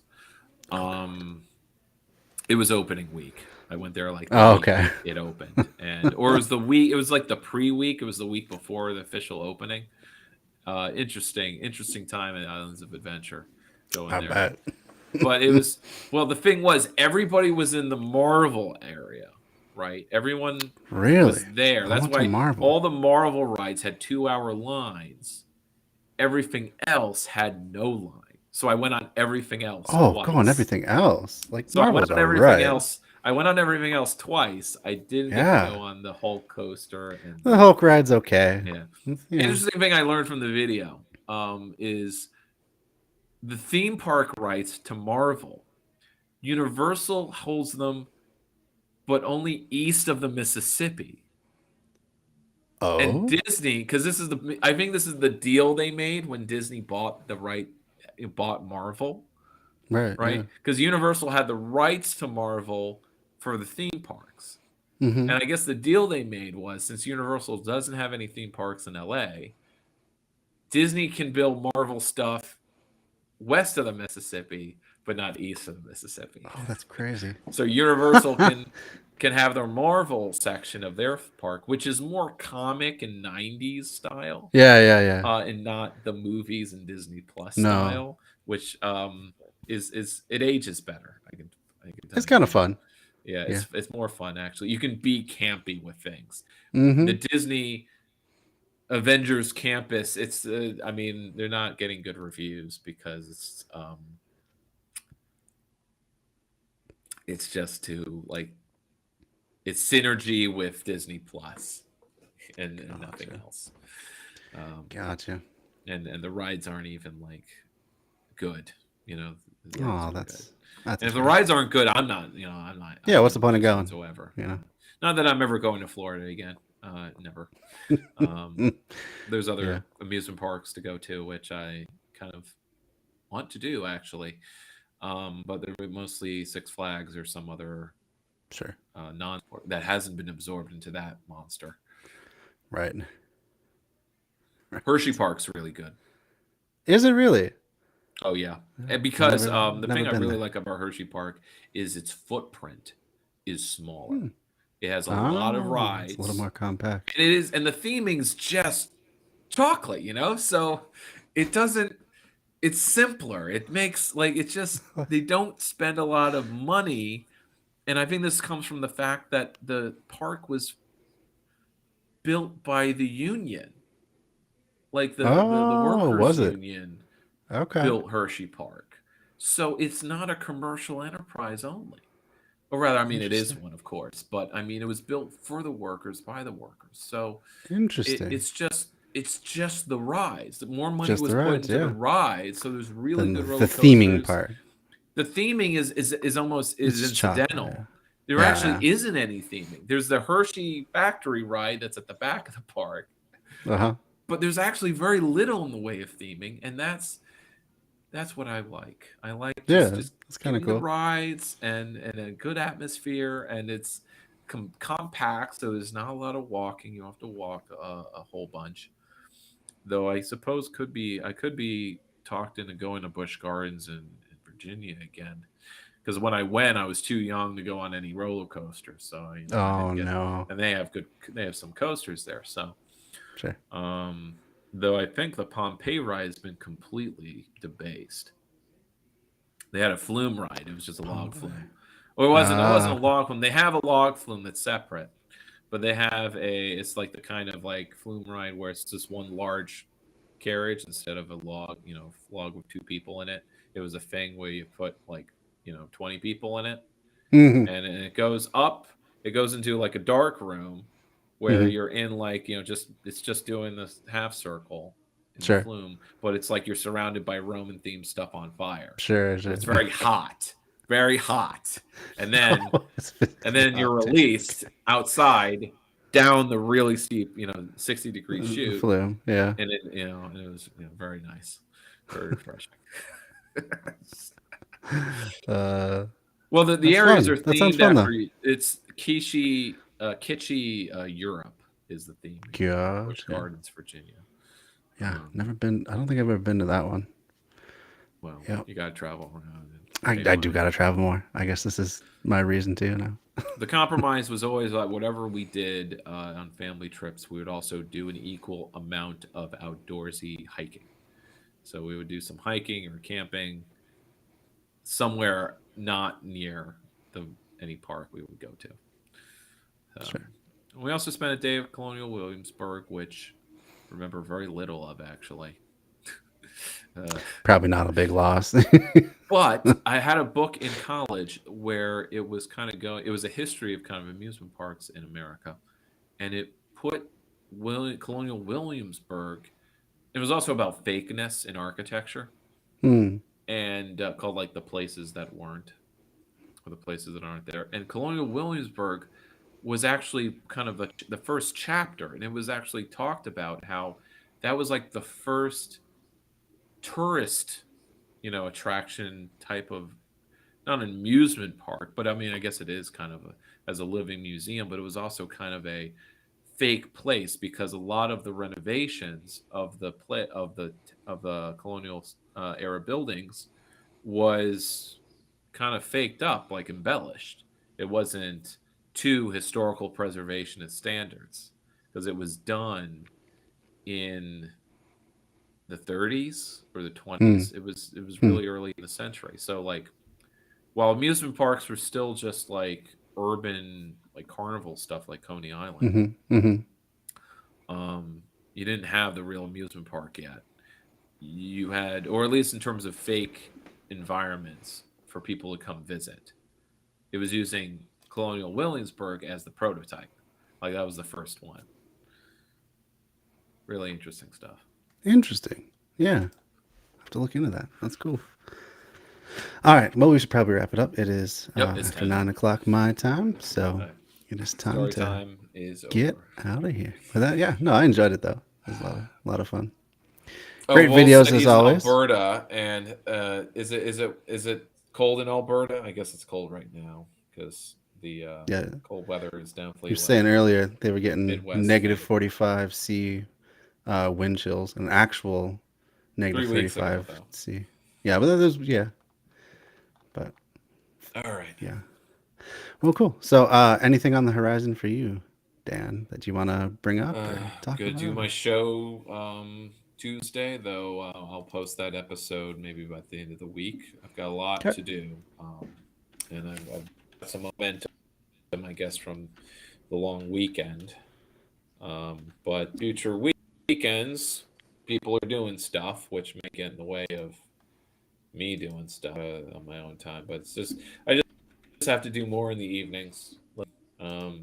Maybe it's a little, it's half annoying, but it's just the last month I've been unmotivated, and maybe I will be more so now, or rather, time is now of the essence. So I need to be motivated now because I'm out of time.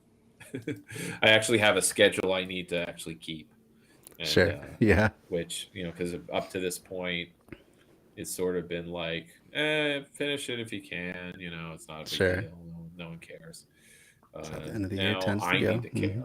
I need to care and give myself deadlines, or especially on the house stuff, because that's where there's actual deadlines for things.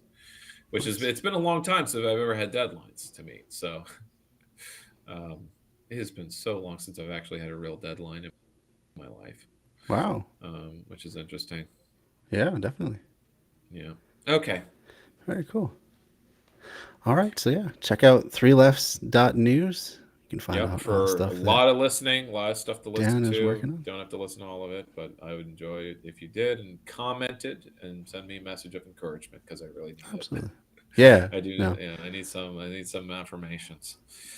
Cool. Well, I certainly appreciate all the stuff you do over there. I like your podcast a lot. I've been trying to get back into listening to podcasts as I've been doing my snow removal stuff. So hopefully I'll catch back up on the show and everything the next week. I've been listening to so much, but Black Revolutionary Radio. Oh yeah, that's a good one. But I mean, they're just because they're ranting about the squad and social sock dems all the time. And they are talking about chapters of some type. I don't know what they mean, but they do want to have an actual organization. They just don't want to be ranters. So that's cool. Cool. And Left All Reckoning. Right. Okay. Oh yeah, I love Left Good Reckoning. night. They're a good one. Yeah. Yeah. Thanks for coming on again, Dan. I really appreciate all the videos you brought. It was a lot of fun going through them and discussing them. And yeah, always a pleasure. Well, I'll see what I'll dig up for next time. Cool. I'll actually chat with you about it maybe. Cool. So we have a direction All right. going. Bye-bye. Well, we will catch up with you again in a couple weeks then. So until then, have a good one. Bye-bye. All right. Thank you all for joining me tonight. See, there's a couple of you still in the chat on Twitch there. So maybe, yeah, we'll raid Epic Prawn tonight. I did want to mention too that I haven't gotten to it yet, but we are going to be doing the 3rd annual Lefties Awards sometime in February is what I'm shooting for. But I'm going to open up voting for that this week is my goal. We'll see how it goes because I got a lot of stuff to do with snow removal coming up. But my goal is to get out all the categories. So think back to 2022 and all the best stuff you saw of whatever leftist content you like to enjoy and get ready to nominate your favorites. The way we do it, everyone that gets nominated will get a little video clip during the award show, regardless of if they win or not. And, you know, it's mostly just a way to showcase more leftist creators and get some lesser known names out there and just have some fun. And, you know, if frivolous, dumb things can have award shows, why can't actual cool and meaningful and, you know, fun stuff actually have an award show too? That's kind of our philosophy. So if you go over to Left Signal Boost TV in Facebook, put a link right there in the chat. For one thing, you can catch all the live streams there too, as well as live streams from a bunch of different creators. We are a leftist creator collection. What do I want to say? Yeah. So you can follow. Let's see. We'll even switch it to this tab. I'll just put it up on the big screen real quick. So head on over there. You know, hopefully you got, if you still have a Facebook page or profile, come on over, give us a like, and you can follow a whole bunch of creators who all post there. Oh, here we go. So yeah, so currently 3 Left Show is a member, / What's Left in Albany, Bread Theory, of course, Brenton Langle, Dixieland of the Proletariat, Easy Answers, For We Are Many, Freddie Yeti, who's here on Twitch, Green and Red Podcast, Left in the Basement, Prole Academy, Revolution Radio, The Mind of the Skeptical Leftist, Poor Prole's Almanac, who came out with a really cool end of the year live stream recently, Revolutionary's Garden, Tired Armenian Jew, and Unexamined. And if you have a project that you would like to get more exposure, or if you have, you know, and it could be anything. You could even be selling your stuff. We allow links in our shop. You know, Leftist Gotta Eat as well. So if you want to come be a part of that, just find this particular message here. In fact, I'll even link that particular one in the chat. Let's see. I don't know why it's not allowing me just to copy the link. But anyway, you go to that Left Signal Boost TV. It's the top pin post. And if you'd like to be a part of our collective, then you are certainly welcome to join.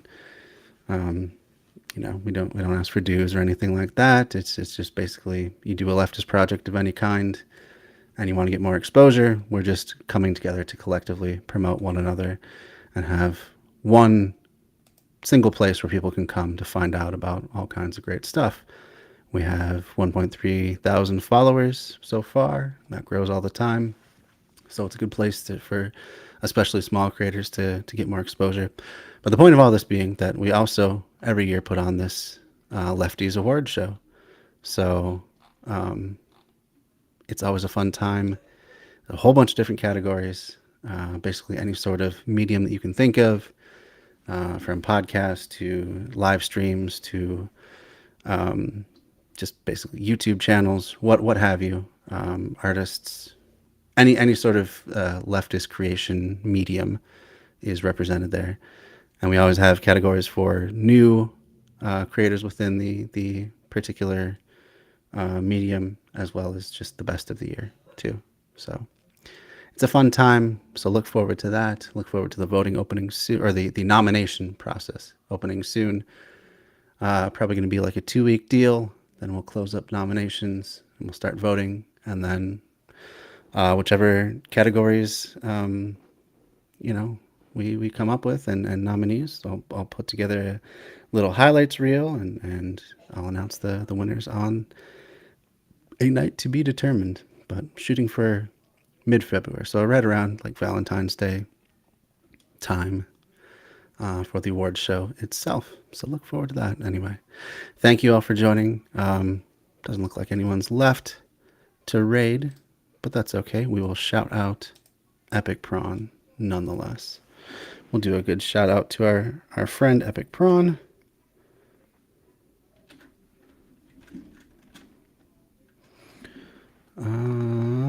Let's see.